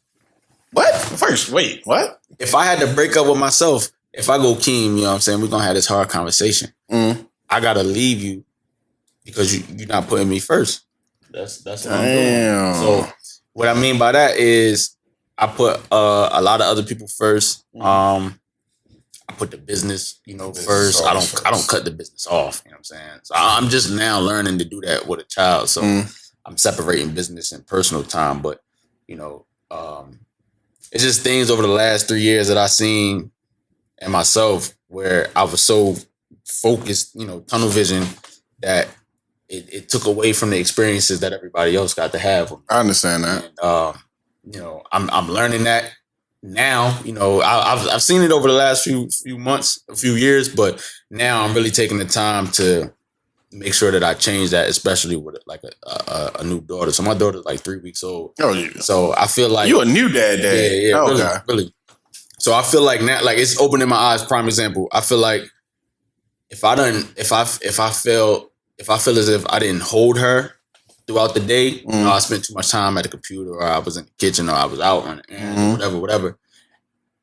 I feel like I did a bad job at being a father. You know what I'm saying? I understand that. So for things like that, it just make me put things in perspective, really. So you leaving you because you don't know how to prioritize other people, or you prioritize everybody else over you. Which one is it? Yeah. So I'm leaving. I'm leaving people. I'm leaving myself because it's always me first. Like if I was somebody else dating me, I would leave me because it's always it's you first, and then we go to the next. Then it's them. Okay. That ain't too bad. So what you saying is, I like y'all brothers' dynamic. So you been in a relationship for how long? You got to keep it on. This too. December 31st.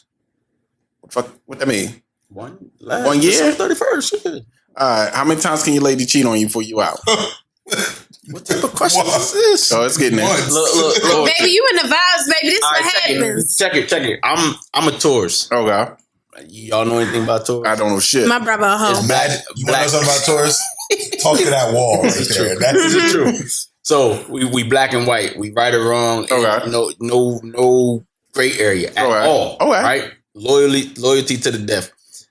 So therefore, I mean, if that happens, it's like I think you lying, brother. This is a follow-up question. Go ahead. Oh, you been with your lady for a year, right? Okay. Let's go 8 years down the road. Okay. Your lady told you she sucked a dick in front of Euphoria nightclub. Oh my God. That was 7 years ago. December. Oh shit. That was 7 years ago. Give dick suck. Right. Sorry. So she said, "Hey, baby." She ain't swallowed the kid. 6 years ago, I gave head. You not leaving. I'm gonna have a grown conversation. We're gonna have a grown conversation. I got 2 questions. Who was it? Stranger. Do I know them? No, it's a stranger, brother. All right, well then you nasty. What you saying? We're gonna move on. That's what I'm talking about. I probably won't talk to you for a long amount of time. And I got all my paperwork, so if I want to take the child, I could. But you know, so what we saying is we might let bygones be bygones. I'm not gonna say that's a definition. Is you gonna get your lick back? I might. But if you get your lick back, are you gonna let her know? I think I'm a She let him know. Nah. This is why I'm asking. Because it really matters. But what I'm saying, I'm sorry. If you get your lick back and you don't tell us, then it technically don't count. It ain't a lick back. Yeah. So what's gonna happen is within that conversation, we're gonna establish the grounds of restitution. You feel me? There will be payback. We're gonna establish that. Whether I decide to take it or not, that's gonna be that. But you know. So what if your lady cheated to pay your bills? Then I'm not man. I'm not a man enough to pay my own bills, and she deserves to be cheated on. Shit I deserve to be cheated on. Shit happens. Nah. Let me tell you something. You earned that. A man is a man when he can protect and provide. If you can't do that, this is in the Bible. You know what I'm saying? You can't do that, you're not a man. Period. Facts. It don't matter about love. It don't matter about nothing. It don't matter about heterosexual, homosexual, whatever. If you can't protect and provide, you're not a man. So y'all feel like you bad for both y'all split bills? I don't. Nah. My girl moved here from LA. When we found out she was pregnant, she moved here from LA. She was like, "Yo, what you need to help me with?" And I was like, I've been doing this before you got here. Like, you know what I'm saying? Your personal bills is your personal bills. Okay, I see what you're saying. I'm not paying your phone. I'm not paying all your personal bills is yours. You take care of that. But okay. Everything that I was already paying for, I'm already paying for. Because I was already doing it. Keep doing it. Yeah, like I'm not gonna do it now. If you want to chip in or if you want to give me money, I will take that money. She came to him. Yeah. And what's your dynamic? My girl owned her house when I actually dated up. I'm gonna keep it real. He did. Yeah. My relationship story is like a fairy tale. Oh, jeez. Oh, go ahead, tell us. I'm a hopeless romantic. I think I should tell it from a different perspective. Go ahead. All right, go ahead. Yeah. So we in Cheesecake Factory in Towson. Oh, okay. Over there. This one they used to do the Happy Hour Friday. I know. And, the nice lemonade for like $5. Let me get sidebar. This era that he's talking about is when me and him was what we called the bar crashers. Oh yeah. We would go to every bar in this Towson circle and just buy people drinks. Everybody. If you was at the bar with us, chances are we bought you around. Yeah. This is we would do. Why the fuck were you doing this? It was happy. We was happy. We was happy. I just got a real job. I broke up with my college girl. Like we was both single. Damn. Why couldn't have seen you then? You know what I'm saying? Yeah. I don't know. I just got my like first real big investment property. Damn. I was like Yeah, it's just Yeah, but you was just up. you know what I'm saying? I was living. So I'm hospitable. You know what I'm saying? So this is what we. I'm gonna keep it real. I was a little depressed. My best friend had gotten killed. Like maybe. Yeah, this was that summer. This is that summer right after that. All right. So we in Cheesecake Factory. We meeting an old time friend. And a couple friends, but the old time friend in particular, it's a young lady. Okay. Like my sister. Yeah, young lady's like my sister. She brings a friend from out of town. Right. Okay. So, but you know, you got Facebook. I don't think the gram was up back then. Gram was up. You got Gram wasn't up in 06. They got No, this is like 2012. Oh, okay. So we got the gram. You got Facebook and everything. So we've seen her face, you know, and her man at the time was out here. So she was out here, you know, for her man or whatever. So we seen her around, but he never seen her at all. Never ever seen her. Oh, that man fell. But I knew the relationship at the time. She was a fiance, so I knew her situation just off the gram, just by knowing her man or whatever. So he goes, "Yo, who is she?" This is on some movie shit. Like, yo, who is she? Pulls the shorty that we went to go see to the side. Like, yo, who is she? Like, I want that. I need that. She laughs him off. Like, yo, you don't understand. She about to get married. You know what I'm saying? They got the whole life planned out, kids down the line. Like, so you was taking a woman that already had damn near a fiance. No, listen, you gotta understand. I told everybody there at that table, if I get this girl, I'm done. You out the street. Those are the words. And this is your first time meeting this woman. My first time. I never said a word to her. Nothing. If I get that one, I'm done. So he said he tried one sentence. I forgot. He used to do these corny ass lines. But did they land? These corny lines that land all the time. Like, excuse me, man. Did it hurt? When you fell out of heaven. And it worked every time. Every time. I don't care where we were. Dumb as shit. I'm gonna be the one that look at you like this. I probably wouldn't hit you So with that when I fell out of heaven. Look, so he I hit you with a different one. He tried it with Shorty, right? He tried something with Shorty. Shorty laughed him off, and they never talked for the rest of the night. He was trying to like, damn, like she played me, like you playing me, like lighten up the mood. We at the table, whatever. We buying drinks, lighten up the mood. She like, boy, bye. Right? Okay. I'm talking. The rock is on her finger right now. That's huge, like, right? Boy, you really out here shooting for the fences, ain't you? I'm gonna tell you something different. Even Moon is stars. Even more. I'm in like that in between transition space with the girl I was dating at the time. So like, I'm like single, but I'm still hitting it. But I'm. Okay. You know what I'm saying? You like, out, but still in a little bit. Trying to establish a roster, you know, do all that. So months, weeks go by. Every day, yo, dog, I want her. This was like a year. We used to live together. Damn. So we used to like live together, and he would just be like, yo, I can't get her on mine. Like, I want her. Like, I'm gonna get her. I get one chance. So I used to laugh at this nigga like, yo, I'm gonna tell you. stop fucking talking about this girl. We're never gonna see. She got a man. I'm gonna tell you how it's gone. She have a fiance. She got a whole fiance. Engaged to be married. I'm gonna tell you how it's gone. So he could pick it up. So we said the mutual friend is like my sister. My sister's moving. I go help her move. The friend is there. I haven't seen her since Cheesecake Factory. So a year later. But I know that she's engaged now. So She's I'm still engaged? Yeah, Damn, it's a long game. Well, it was maybe 8 months, 9 months. Oh, worry. So I see that she's engaged.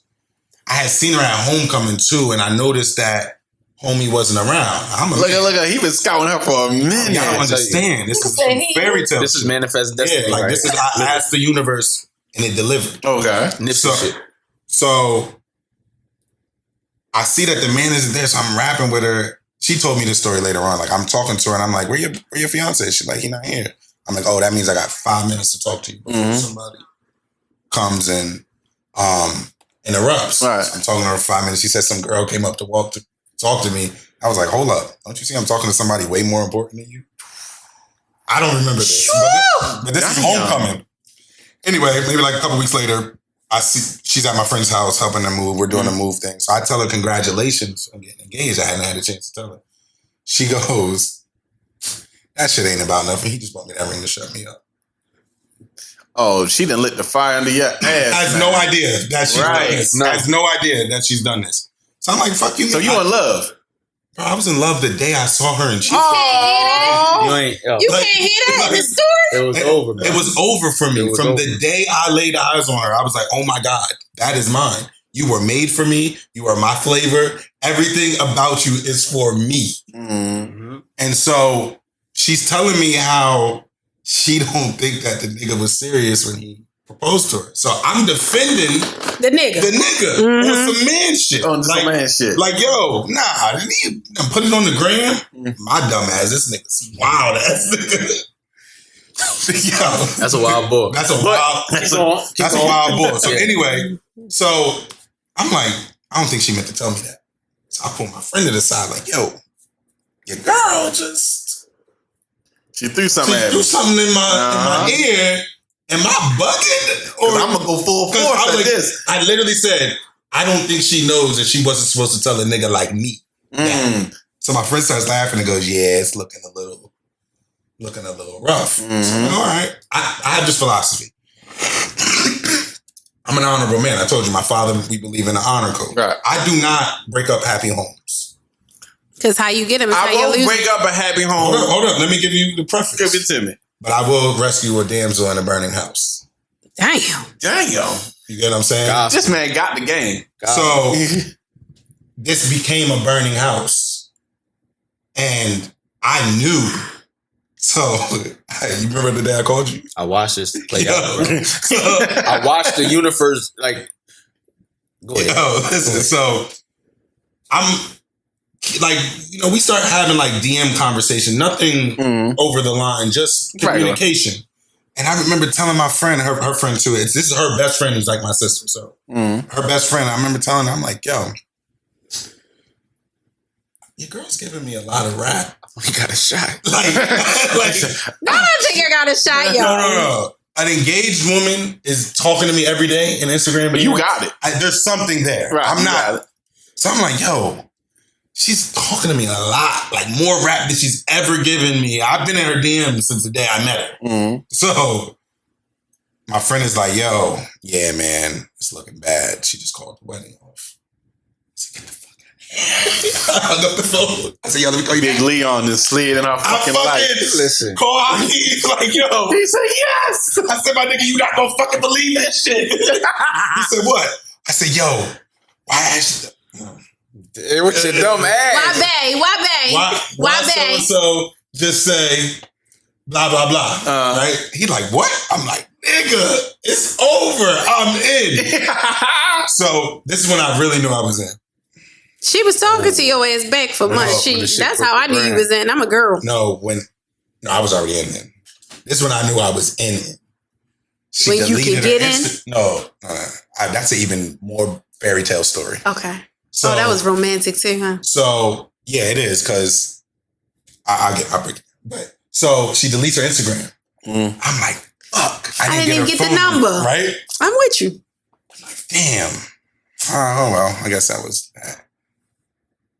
I'll never forget this day in my life. I have the date saved. I consider it our anniversary. She called you. November 8th, 2018. Okay. 17, 18. See how romantic this man is? He is super romantic, man. She Snapchats me. Hey, I deleted my Instagram. I need your phone number. If I could I knew it. If I could have run around my house like a little kid that just opened up Christmas. I said, I can't believe this shit is happening. That's like when you in high school, you finally I can though. And that's because he couldn't get her off his mind. And then he had already inserted himself into her brain. It was there. And her spirit. So when she had deleted it and she like, damn, I ain't talked to Big Teddy Bear in a minute. Let me holler at Big Sexy. So, all right, boom. She's coming out of a really serious situation. So you trying to be gentle. My peoples put me D like, yo, this how you play it. Don't fucking be the normal Big Lenny. Big Lee, right? Don't be that. Take it slow. Just give her a friend. Yeah. That's what she needs right now. Yeah. That's what I gave her for a year. A whole year. A year. Literally. A year. So you ain't kissing nothing. Yo. When I say you played the long game? Yo. When I tell you that. So when you gonna propose? I would propose tomorrow if it was the timing was right, but it's about timing. In my mind, she's. I feel like you got. I feel that way though. No, because all I'm saying is, no relationship. You can tell this nigga met the woman of his dreams. She knows that, and he know he cannot live without her. So what are we waiting for? It's still got to be. You got to be right. But y'all both are financially good. Listen, love isn't it when you're talking about forever. I'll say that. I'm romantic. Love is love, and me too. But love is. So for me, it's more so like I would have proposed yesterday. But the timing. If I gotta think about being without you, if I can't see myself without you, then that's enough for me to want to spend the rest of my life. This is true. You can do that without a contract. Yeah. No, but I marriage is a different. Yeah, that's a different. Because I really wanted to be where you my directive in my emergency contact. Oh, she's already my person in my emergency. Yo, she's on my credit cards. I'm on her credit cards. Like it's. But like that's what I'm saying. There's certain things that without that contract, that things can't happen. Actually, that contract. God forbid. I'm in finance. The contract complicates a lot more. Listen, God forbid. My uncle just died.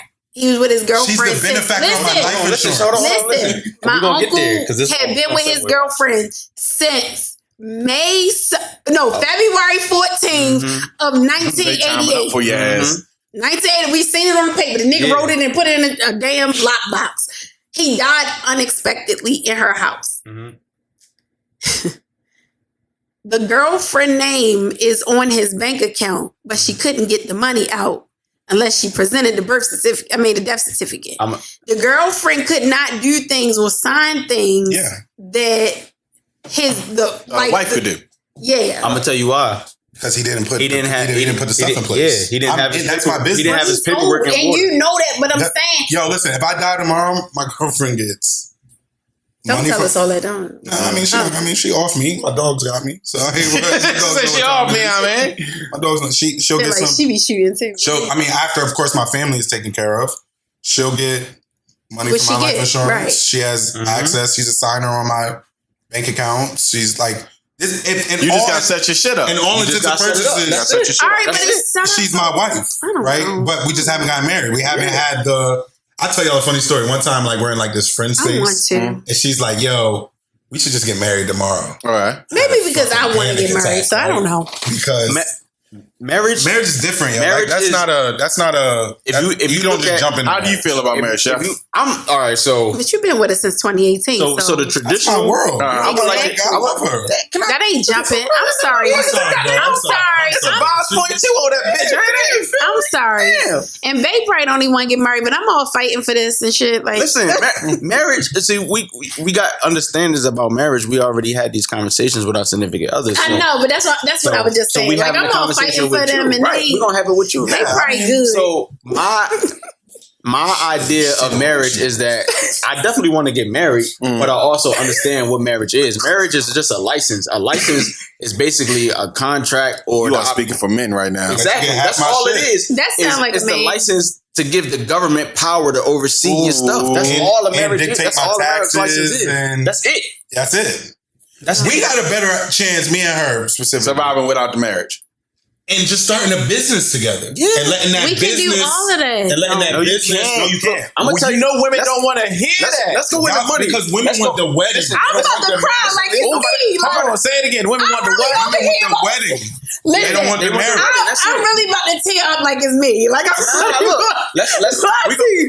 emotions is all over the place right now. I'm about to change your mind about a wedding, actual marriage license right now, right? And building generational wealth. How cheap it is to get a marriage license, but how expensive it is to get a divorce. Not at all. She already defensive, Chef. You don't see this here, right? I thought that's what you was going to say. There's a lot of people, that's their thing. Like, it costs $26 to get a marriage license. It costs $1,000 to get a... So the thing with how the government controls everything is that both parties single can buy a house with a FHA, 3% down. Talk to them. You know what I'm saying? Bring that to the table. Get married and then do it again. So now you got 3 properties. But if you marry first, you can only do it once. Well, who the fuck said a house? I ain't say the picket fence yet. I said the marriage. But this is how you get it. This is how you get it. Still get a house in the 3 properties and rent it out and all that. So what are you getting married for?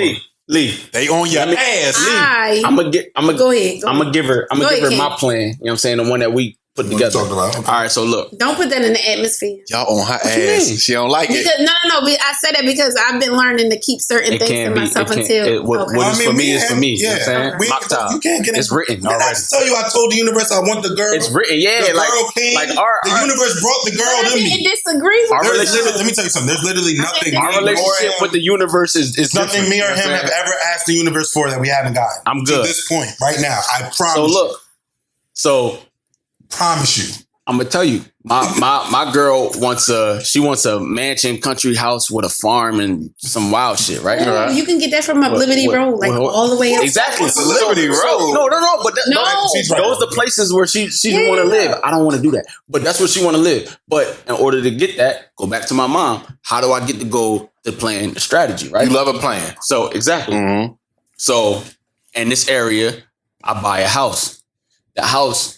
Where I got it at, I'm big into like the marketing and investing and stuff. So where I got it at, it can appreciate and double. Mm-hmm. You know what I'm saying? So when we double, I can either sell a house or pull out the equity 75 and buy the property. The equity that I can pull out of that house or sell it for will be enough to buy her the mansion and what I need. You know what I'm saying? Mm-hmm. So that's the goal and the strategy to build wealth and to get the house. I don't need you to get married to do that. But women, I feel like we're going to get married for her. You know what I'm saying? Yeah, we're going to get married for her. But you know, marriage for women, I feel like marriage for women is a security blanket. Yeah. They don't really think about like men, the business side of it. Exactly. They think I can't say for everybody.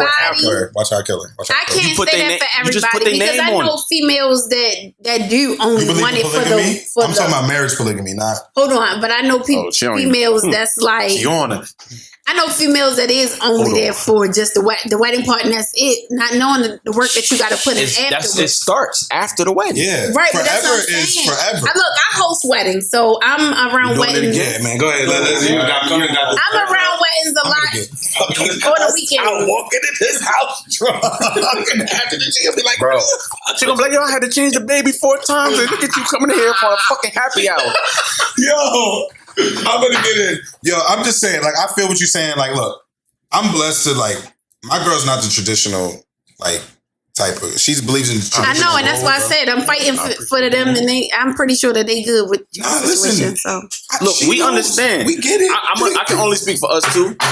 Matter of fact, I can speak for the 5 of us. Yeah, you know what I'm saying? We understand what y'all want. We also understand what it takes to get what y'all want and what it doesn't take. It doesn't take a marriage license to do that. But we understand that y'all want a marriage license. So we're going to do it, but we also going to have our ducks in a row. Mm-hmm. Just are we prenupping the ducks in a row? Nah, I'm not. Nah, so that's a thing. It's personal. If I marry somebody after this, why not the person that you're with right now? You're not marrying nobody. She was with me shooting in the gym. Yeah, nah. You know what I'm saying? I see that. She deserves something from it. She was with me shooting in the gym. I gave her 30% of my bonus. I ain't gonna lie to you. Just like he said, he went up on a relationship. Yeah. If we talking legacy, I went up on a relationship. You feel me? Like way up. Like, you feel me? So it's like Steve Harvey daughters. She's pretty close. Yeah. She don't get close. You're not. Her grandfather already said, "Yo, I'm about to start a trust. She never gonna have to work a day in her life." Yeah, you ain't too far. Stay where you at. Stay where Yeah. I'm good. I ain't gonna put my boy business on there. I'm just saying. Not too far. She said the Steve Harvey daughters. I was like, hey, you ain't too far. Look, man. But look, when I say I dated up, like I gotta meet my girl where she's at too. You get what I'm saying? Like, yeah, I run a successful business, but it's in its infancy compared to where she is, right? Mm-hmm. So it's good, but it ain't where she at. Yeah, like I'm gonna keep it real. My girl owns her house, right? Ton of equity in her house. She makes 6 figures, A1 credit, is able to pretty much do. She can do for herself. Yeah, she don't need me. Remember when I first started dating her? I was like, yo. It's a different dating a woman that don't need you. My favorite aspect about her is she don't need me for shit. It's definitely nothing. Yeah. Not anything. To talk about that, that separate the men from the boys. Men from the boys, because where's your ego at? Yeah, because she don't need me, okay, cool. I got to boss up to make her need me. Or to at least get to her level. To the table, right? Right. To the point where she respects me as a man. Right. Whereas there's other, which was a journey in itself. Like, yeah, the beginning of it was fairy tale. I'm not going to sit here and act like I got some storybook relationship. That's why men are intimidated by strong women, because I told you, remember, it's only 2 things that it can define a man: protect and provide. If you can't provide for a woman, she provide for herself. She can provide for she can get the protection herself. And she gonna talk greasy. Yeah, she don't need you. So what you got to do is even though, right? Exactly. And she gonna talk greasy. So even though you talking greasy, I talking am. greasy Exactly. now. I am. Even though Especially she when I can get still mad. provide for herself, April if you definitely can coming say, out. "Yo, let me step in and take all the bills," and have is no quarrel, there's no chip in that, Right. But you gotta search your dominance in that, because even if she can't take care of herself, she say, "No, I got it." You gotta step in and be like, no dominance, bro. When she looking at you like, But you know what? Dominance though? is ego. Only dominance is in the bed. There's no dominance in the that bed. don't even count. Okay. But you know what else though? For strong-minded women, it takes a lot to break those walls down anyway. So if you can get her to a point to trust you enough to know that he's going to take care of it, It ain't even that's just a whole she gotta trust your another decision thing. making. You want to know how you do that? No, I'm just saying that's a whole nother. Not for you, but for all the fellas watching or women watching. It's 75% women, bro. Okay, cool. Oh, So even for all the better. women watching, how does a man? What you just say? Break them down. Break them down. How does a man break you down? It's the ability to teach you how to be a better person. Yep. Like so, like I told you, my lady was like super. Give it to him. In like a super strong position, Right. But where she was lacking was, I'm a finance guy. I do this. The every numbers, single the money day, is you. right? Mm-hmm. So yeah, you might make more money than me today, but you might not necessarily know exactly what to do with that money. So I'm technically I come making from more a money than Nigerian you. family. Mm-hmm. I'll give you an example. My aunt and uncle. My aunt is a doctor, owns 2 practices, probably makes $1 million, $1 million plus. My uncle is a VP at a huge private equity firm, but he's also an accountant. Who do you think? She makes more money. But who you think controls the money? Who controls the money? Right. The reason why that can rock is because she trusts his decision. And he's proven that he can. He's proven it. So as I build my respect and track record with my lady financially, right? Because she's looking at me like, nigga, I'm better off than you. Right. Show me something. Show me. So what do I do? Let me put you onto this play right here. Let me show you how you complaining about what's going on right now. You got this problem. I bet. Let me show you how to. Let me show you how to alleviate that and enhance what you got going on in your life. So now she goes, oh shit. You adding something. He bringing something to the He table. just put me in a position that I wouldn't have been able to get in. You put him in a position to win. They're going to respect By you. myself, exactly. That's how you build up the trust. I call it equity. Equity. The trust equity. Yeah, the equity within your relationship.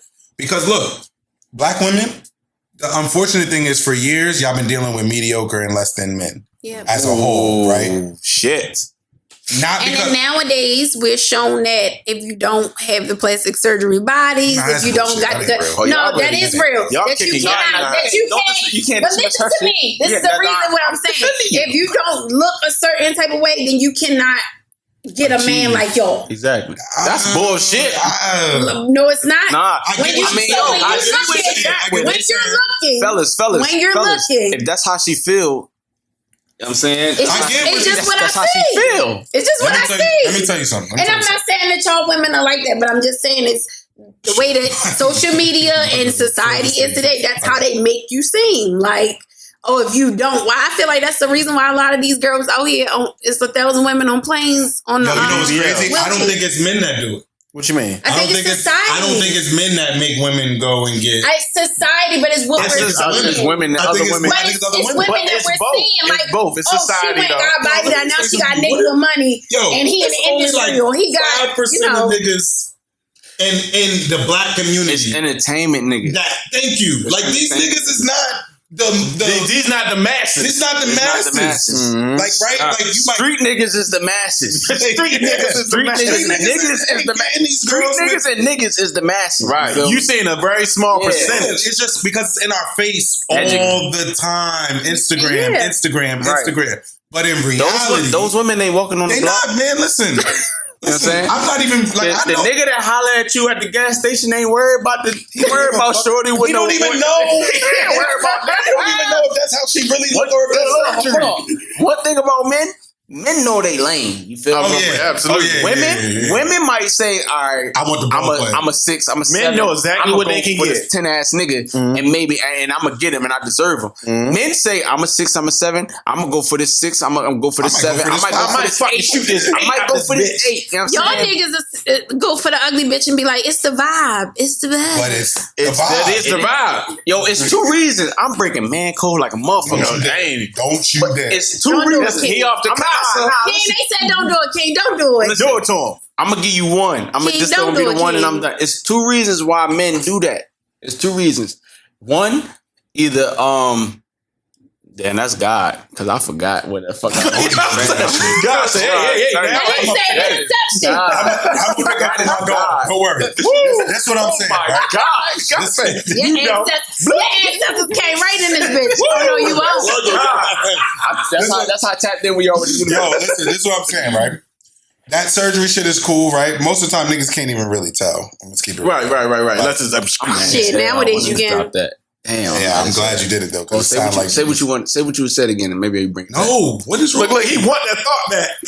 All I'm saying, it's real. It's real. I feel like it's women. Y'all in competition with yourselves, right? Because niggas really don't care.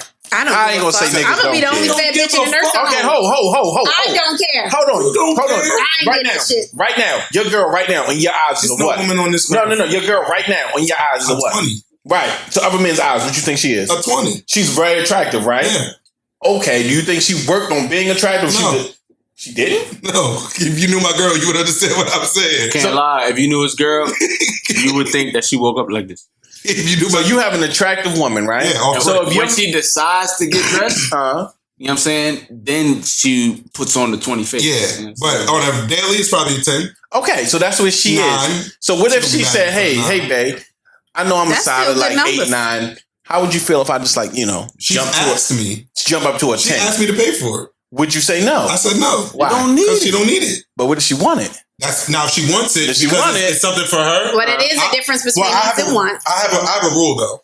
I don't. So, and I told her this: if you have my baby, I'll pay for the reupholster. I agree with that. You know what's crazy? I agree with that. And you gonna bring it to me, ain't you? Because I just had a baby. All right. Yeah, we on you. Would you pay for the reupholster? So my girl is saying, "Yo, all right." Y'all know this new shit with a push gift. I don't know. You gotta give a push gift. No, I warned you. Look, listen. So obviously, it's not a push gift because we after, right? We get shit. Oh, when you push that baby, you gotta give us something. You push a baby, better hope that nigga show up. That's weird the fuck. That's terrible. That's terrible. So sad. That's some rich people shit right here, y'all. No, this ain't rich people shit. Rich people shit, y'all. You said you went to Poly. I ain't never had a guard, y'all. I mean, bring out my Baltimore stand. I'm from Orleans and Collison. Fuck this. That's John Hopkins. This ain't rich people shit. This is real nigga shit. This is the That's real. some This is rich what real shit, gangster I could even like. claim Chapel. Real RIPD. Somebody already married my African prince, so listen. over for me. But see, what's for you is for you. You feel me? He was a doctor. You heard? Yo, ain't what you heard. What's for you? What's for you? What's for you is for you. I know that already. All right, I'm gonna keep saying it. I'm gonna keep saying it. I got 20 bands for you. Somebody give you that. No. You married What's going on? And I need it right now, but no. I respect it. What's going on? I'm trying to broker a deal. You know, the broker's broker. They trying to marry me to his cousins back home and shit. Yes. Listen, I bought you. Niggas I get your Cuban long. How do you feel?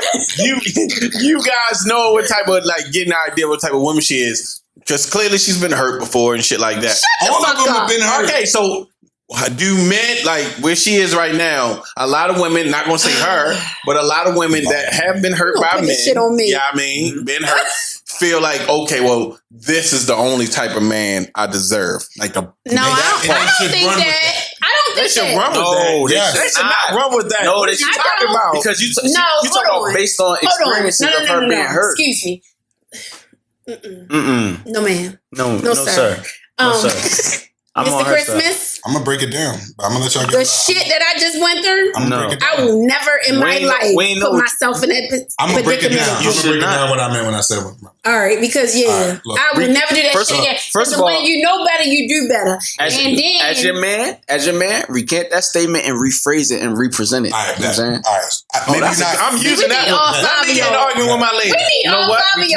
We use that and do it again. All right, that's what I mean, right? It's his mother. I got me his mother. Yo, his mom's. Yo, this is yo. I got me his mother. Yo. We call all of each other's moms. Mom. So, because it's deeper than friends. This family. So, what I meant was, let me read. Okay, we can. Yeah. What I meant is look, like I was saying, women have been from generations now, right? Mm-hmm. Yeah. Let's look at the history of, I'm going to start in the 80s. I ain't even going to take it back further than that. But the 80s, insert crack era. Right. Crack era removes an entire generation of men. Right. Yeah. So what happens to the daughters of the crack era? They are taught how to survive and exist without a man. Yeah. Right? So Ooh, now, I see where you're going. Right? So now you have the daughters of the crack era who have daughters. Hit the button, produce. Right? So the daughters of the crack eras have daughters. Right. The daughters are now that how to survive without a man is being passed on to a generation. Yes. But you insert new class of men that's not like that. That don't have fathers. Ooh. Yep. So they don't know how to be men. And not properly loved. And you're meeting some men I wanted them. Shout out. They got mothers that didn't properly love them. Exactly. Or they got mothers that overlove them. Right? Both. So now brothers one of them. Now they become little ass, grown ass boys. Okay. So they look at their women as you're an extension of my mother. As opposed to I'm supposed to protect and provide. Right. Because they didn't have anyone to instill that. Right. So when you have that, women experience less than.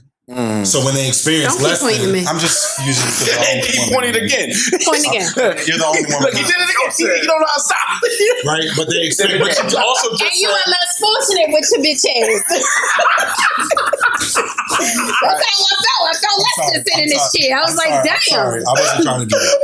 But what I'm saying is like, so you have like these generational issues, and so women now. What I meant when I said they should run with that is what is they discover what they deserve emotionally through trauma and loss, albeit painful and unfortunate. They still learn it, but they can also learn what to expect and what to demand. I always said this: the Black community would be so much further along if Black women demanded excellence. No.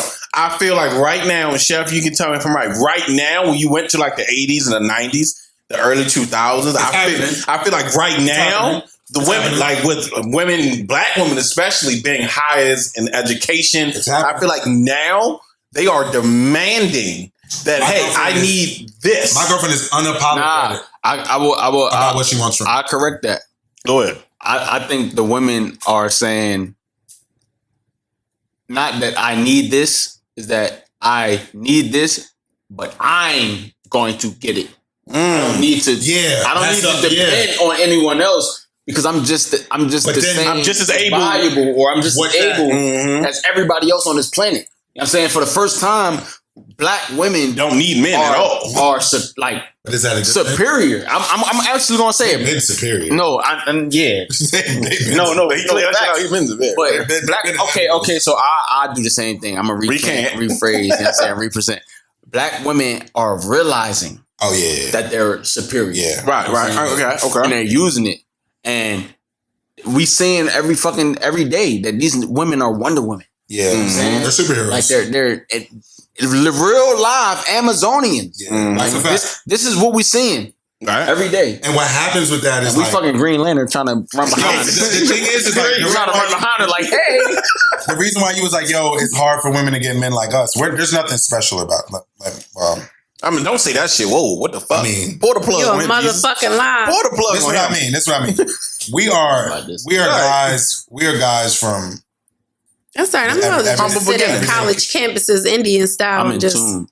Yo, I'm in you got to understand that this wasn't no overnight. Right. We just woke up one day. This is us losing girlfriends, us losing jobs, us losing money, us losing opportunities. But what I'm not saying. You talking to a 33-year-old, Leon. If you were to talk to Frank the Tank, Lee 3. Listen, but you are not supposed to be the same person that you were. No, I agree with, but what I'm saying is, in certain caliber of male, some of them are the same person from 25 that they are at 33 or 30. I was raised by my father. Okay. That is one of my greatest blessings. It is definitely different from a man, especially a Black man being raised from his mother versus being raised. Like, I have friends who don't have relationships with their father. Right. My best friend is one of them. Right. Shout out. We talk about this all the time. That luckily he had his grandfather. Right. So there was a male presence to show him what it means to just be a man. Like, just man the fuck up. Like, stop with the bullshit. Stop. You slept with that woman, you had a baby, go be a fucking father. Right, ain't no between. Ain't no period. That's non-negotiable.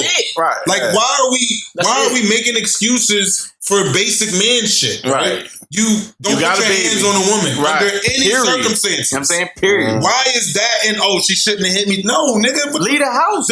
Listen. Leave the house. I swear to God. What about the bitches that sit at the door? Call the police. You got a crazy bitch. You politely escort them out the way. There you go. That's politely. Don't be no marks. You politely escort them out the way. Then get the fuck. Then she gonna windmill you soon as you touch her. Take them. Listen, there's only one capacity. Take them. Yo, there's only one capacity in which a woman. Trying to stay open-minded. There's only one capacity in which a man is better than a woman. In which capacity is that? Strength. Some of these motherfuckers are strong. Nah, I ain't no one stronger than me, bro. But that's you. Not stronger than you. 6'2", 340. But look. Slow down. 300. but I'm just saying, it's brute force. And if you look at society, you go, damn, what's wrong with America? We ain't got no women in control. It's a bunch of men doing a bunch of forceful shit. And we try to force ourselves. Their little dicks. Yeah, a bunch of ego-driven, testosterone-driven decisions being made. We love to talk about women are so unstable and emotional. These egotistical old ass men. The case. It's even more emotional. They are the fragile ego. It's fragile. And you look at that, and I'm not trying to make this a race thing, but clearly it's a fucking race thing, right? Like. The African society, like I told you, I'm Nigerian. So I'm Nigerian too. The African society, y'all know the difference between the ankh and the cross? No, you about to tell them. Yeah, the ankh got the... The ankh got what's called a womb. Like a circle of womb, yeah. Because I was about to head out, because if this nigga say, remind you I'm Nigerian. One more time. Just to let you know I'm Nigerian. Nah, because you need to understand. Like, to let you know I'm Nigerian. He's about to come out. It won't happen. It won't happen. I can promise you it won't happen. But what I'm saying is like I fucked the mic up. So you did not. It was me. But what I'm saying is like African society believes in the divine feminine, right?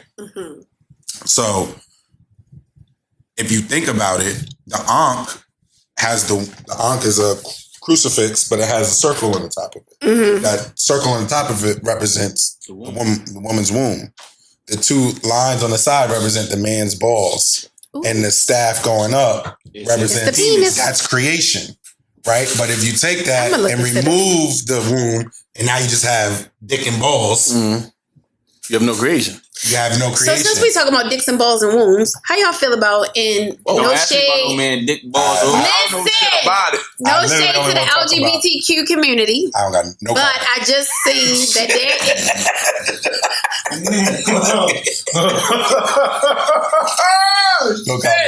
there is a trans woman who is about to undergo uterus surgery, so she can have her own baby. So that means a man.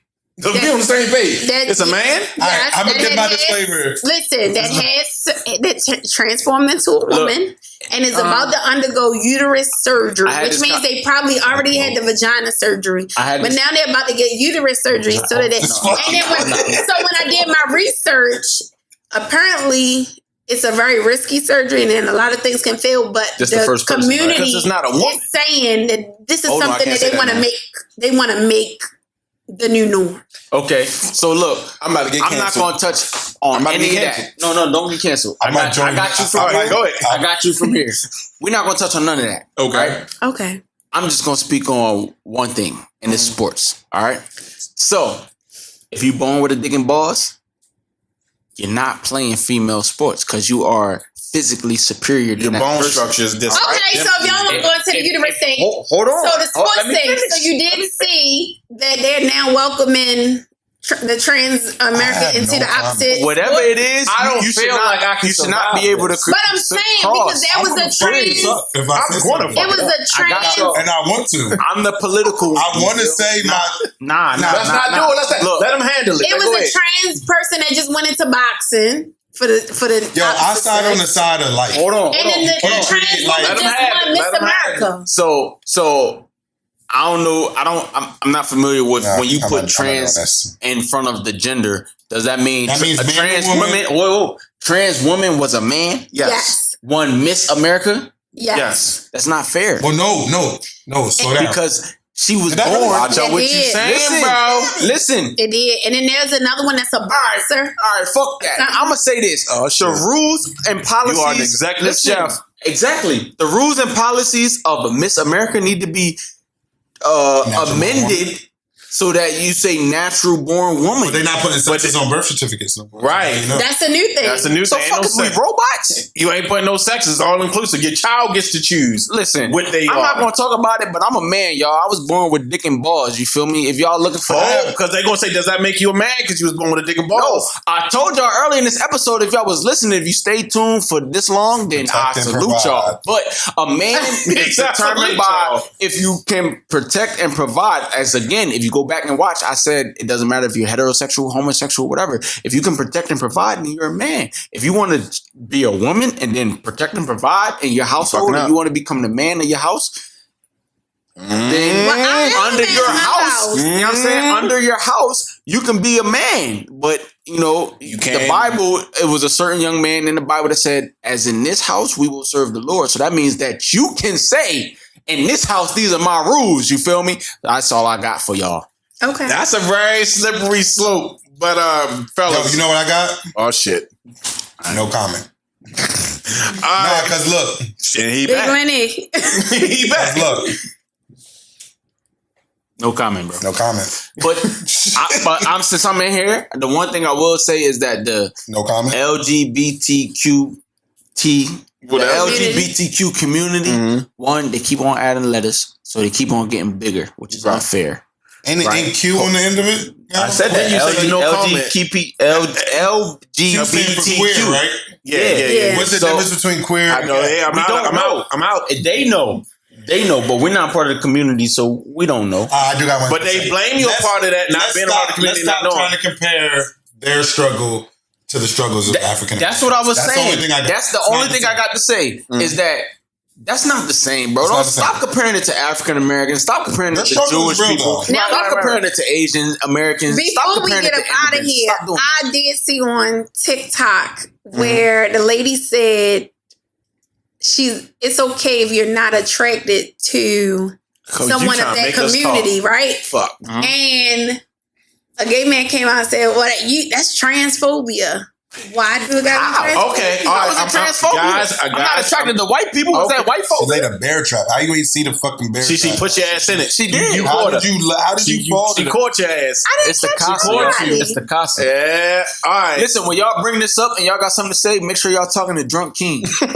Don't talk to Sober that's King. not Drunk. No, this is Chef Rico. All right, Chef Rico. All right, so I follow what I say, I said, all right, so innately, if I don't have a problem with nobody doing whatever the fuck you want to do, as long as you don't endanger nobody, cool. What I have a problem with is you can be a trans person, that's your choice, cool. But when you try to trick bag heterosexual men, when you try to do that, you welcome. No, I didn't mean that. I would say nobody deserves violence. Nobody deserves violence. I didn't mean that. But I definitely feel like you are welcoming violence into your life. No, we're not welcoming violence. Y'all violent. No violence. Hold on. You ain't hear what I said. I said I'm not saying you supposed to violate nobody. But when you trick bag, my name is Leon Christmas, CEO of JFL Enterprises. I do not subscribe to this. I'm an ally. Let's say his woman, you right there. My woman is woman. You know that now. You know that now. So let's say this year went past, right? I found out she was a man. Right. And you just zapped. 2 years went by, 3 years went by, and you find out that your woman of your dreams. Got 2 phones? She does. She can't. I run I don't run. I tell you. Nah, talk your stuff. I work for event companies. Unless you a madam. See how I got it. I work for event companies. Premier events. You got escorts? No.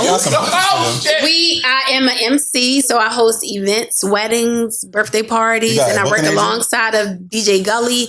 And we also offer uplighting, monograms, dancing on clouds, all of that. So check us out. Got you. Nice plug. You got a good booking agent? I am the booking agent. That's why your phone. I'm the assistant. I'm the everything to. I see. Oh, hold on. So, whoa. And before we get out of here, one time, if you are starting a podcast and you need a home or you need somebody to, teach you through the podcast game, check out Buzzsprout. Link is in bio. They have websites, tutorials. They show you your feed to get on Apple Podcasts, Spotify, iHeartRadio to show your audience, your downloads, your listeners. Shout out to Buzzsprout.com. Link is in bio. 25%, $25 off your first time subscribing. Also, with a $25 Amazon gift card. Buzzsprout. Yo, let me if you're trying to start a podcast, there's no other place but to rent out Vib's Podcast Studio for your next podcast show. Can I cover this? It comes with an engineer, video, as well as audio. So come on down, follow vibespodcast.com and book the room today. I want to say something because when I walked in the room before the camera was on, I asked if that was a business opportunity, and niggas said, "Nah, we just do our podcast." Who told you that? You was drunk on the Casa, didn't you? Yo, I ain't tell you that shit. You said who was talking to me on Instagram? Look, rent this podcast studio. This shit lit. Because when I came in here, I had the idea that I wanted to. But we need you to tell them how they can find you guys. What the fuck? Hold on, I like where he was at. Go. It goes with the room. Man, rent the podcast because I like the studio. The shit lit. Matter of fact, I'm gonna give y'all a soundbite. All right, we're gonna keep a soundbite. What's soundbite? All right. Hey, what's up, man? This Chef Keem. Y'all should rent this podcast because y'all should rent the studio. All right, start up. You sound like Floyd. All right, y'all ready? Watch this. Real shit. Hey, what's up, y'all? This Chef Keem. Y'all checking in with Vib3z Studio. If y'all looking for a home for your podcast, check out Vib3z Studio because this shit is lit. All right, it got all the equipment that y'all need. It got the home that y'all need, and it got an engineer that's down for you, and it's gonna help you make sure that your podcast is number one in the algorithm. All right, and we got the Casa in here. You feel me? So make sure that you get Vib3z Studios. All right, check them out. Man, I'm gonna give y'all a better soundbite. Go ahead. Get my Barry White on. Go ahead, let us hear you. Yo, what's good? This Big Lee, aka JFL Lee, aka Miss. What the fuck? Nah, I'm fucking with y'all. Yo, this is Leon Christmas from JFL Enterprises, man. We here with Vib3z Studios, man. This has been an awesome event. Rent the podcast studio, get your algorithm right. Engineer on point. He was rocking a Wu-Tang shirt. I'm a Wu-Tang guy. Old crazy April over here with the vibes. I'm not calling. That's Aaron. First of all, how do you know her name? Grady the baby. No, she said April. Did she? It's another person. She never says that. I said, that's the crazy bitch. Oh, don't call her. I didn't know she was name. Don't call her. Leave Don't her call where April? she sleep. Oh, well, the person She sleep. the person y'all should have called is Big Fleeky. Ow. Don't call him big. Don't call him big. Nigga said my name Fleeky Two Dimple. Fleeky T Dimple. Pause. How can they find you on social media? Follow my business page. My personal page is private. What is your business What the fuck is the business? What's your business page? JFL Enterprises. All right, that's J as in Jeffrey, FL Enterprises with an S on the end. All right, that's on Instagram. You can follow him on all platforms. Only DM me if you're trying to do business. I don't got time. Chef Keem, because Kasi is bringing him out. Yeah, man, you feel I don't know. You don't do this enough. My man said, Just said, my business page. follow my business page and left it like that. They don't do this stuff. All right, yo, He's so calm. Listen. This is the Casamigos, y'all. Go ahead, Chef Keem. Y'all can follow me at Chef Keem or at _Dinner Club. Hit up Vib3z Studios. I bought some 10% coupons. I only bought 10. So if y'all want to get a 10% off a meal prep program or events, if you need catering, hit up Vib3 Studios. They got the coupons. They got the code on the coupon. So if you don't have that code, then you won't get it. So make sure y'all hit them up for the details. Okay. And again, that is Chef Keem or.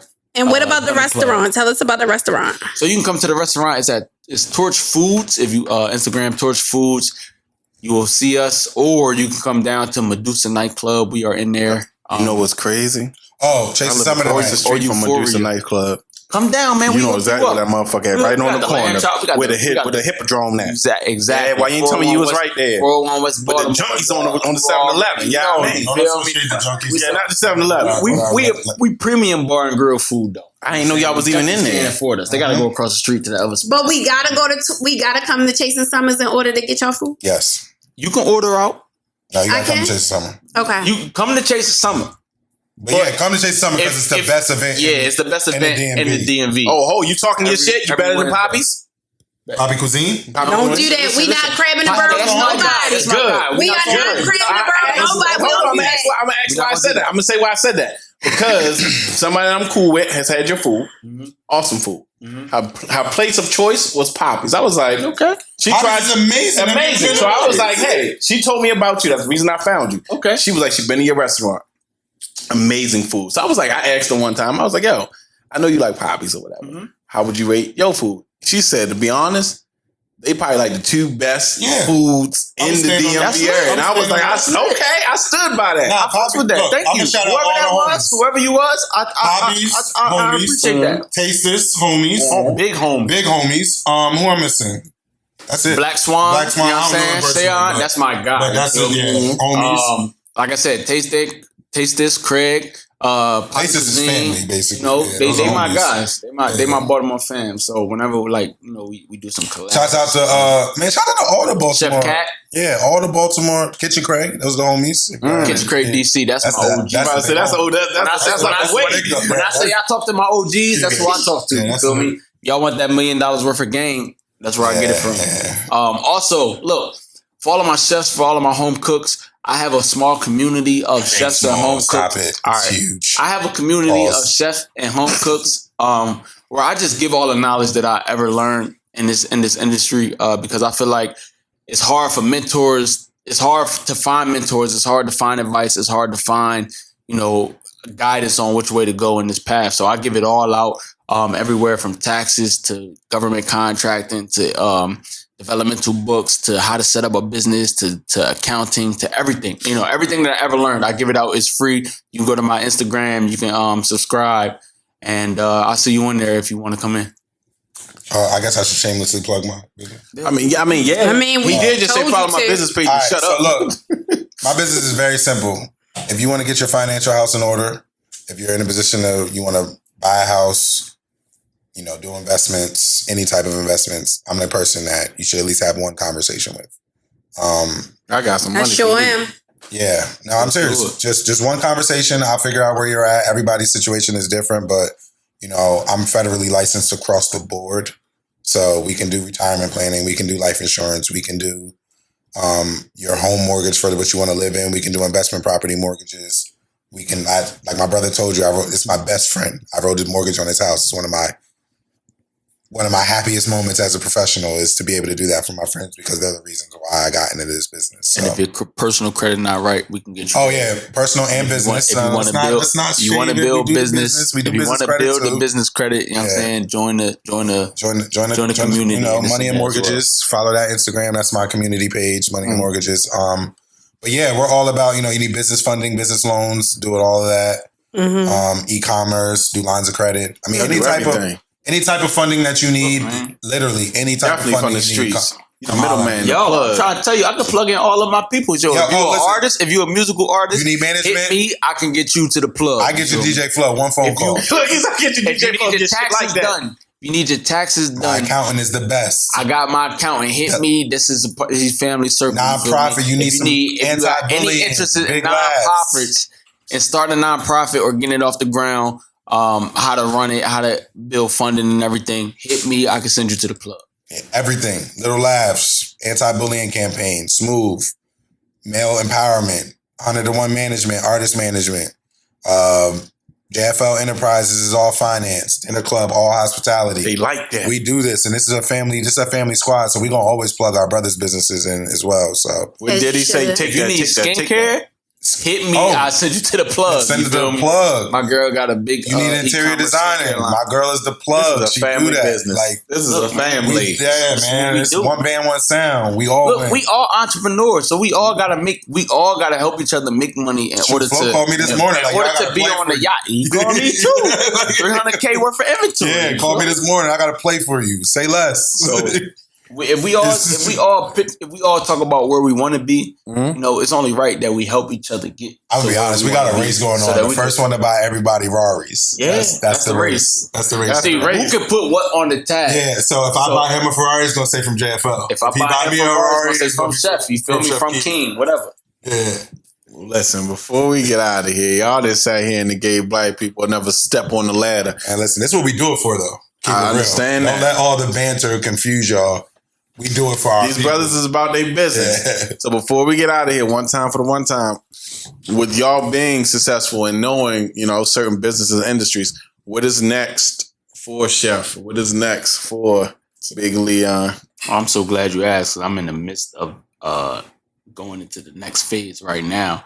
I tore down a 6-figure business because I knew that, the business model that I had couldn't scale.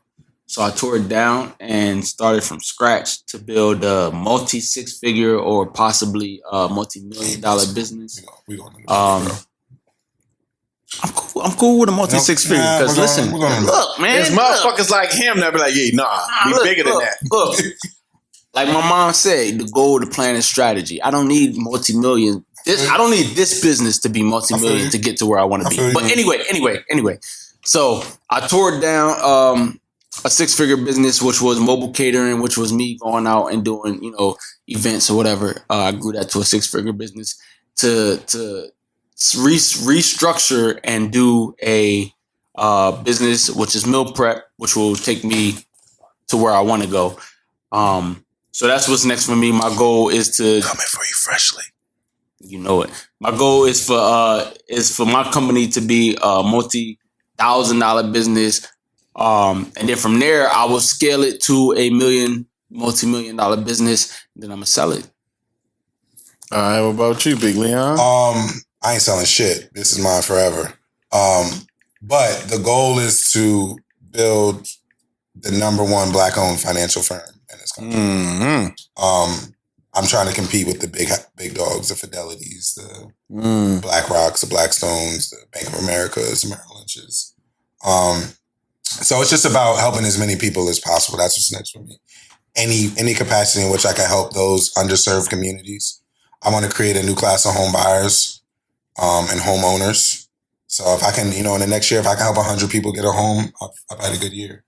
That's what's up. That's what's up. And if I can help 100 people get life insurance, or if I can help 100 people set up their, retirement plan and financial plan and those types of things, then, I've done my task. So that's my mission. Well, listen. You will. Y'all brothers definitely going to accomplish that because y'all already accomplished much more than what y'all ever thought to come from Delaware. That's a fact. These boys from East Delaware. Baltimore and down the hill. Shout out to Polly. Shout out to Polly. Sam Brand. I don't know how he went to Polly. I don't know how he went to Polly with a trade, but Mustangs. Listen, this has been another episode of the Vibes Podcast. The Vibes got me drunk at doing happy hour. Yeah, you already know. Listen, this is your boy. I know who get drunk and high. Yo, let Mr. Fleeky. All right, this your boy. I'm recording an episode of Fuck Chef Keem after this. Let Mr. Fleeky do his outro. 2 dimple ass nigga. This your boy, 2 Dimple King, Fleeky Eyebrows, your favorite Leo. Welcome to Death Row Records. And this is my host. She's back from, a little hiatus, but she didn't bought the vibes back. Go tell me who it is. Boot and Scrubs.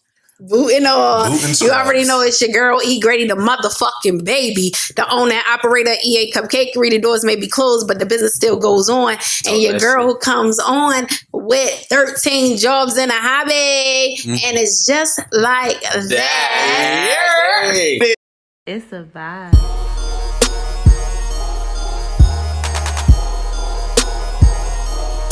It's a vibe.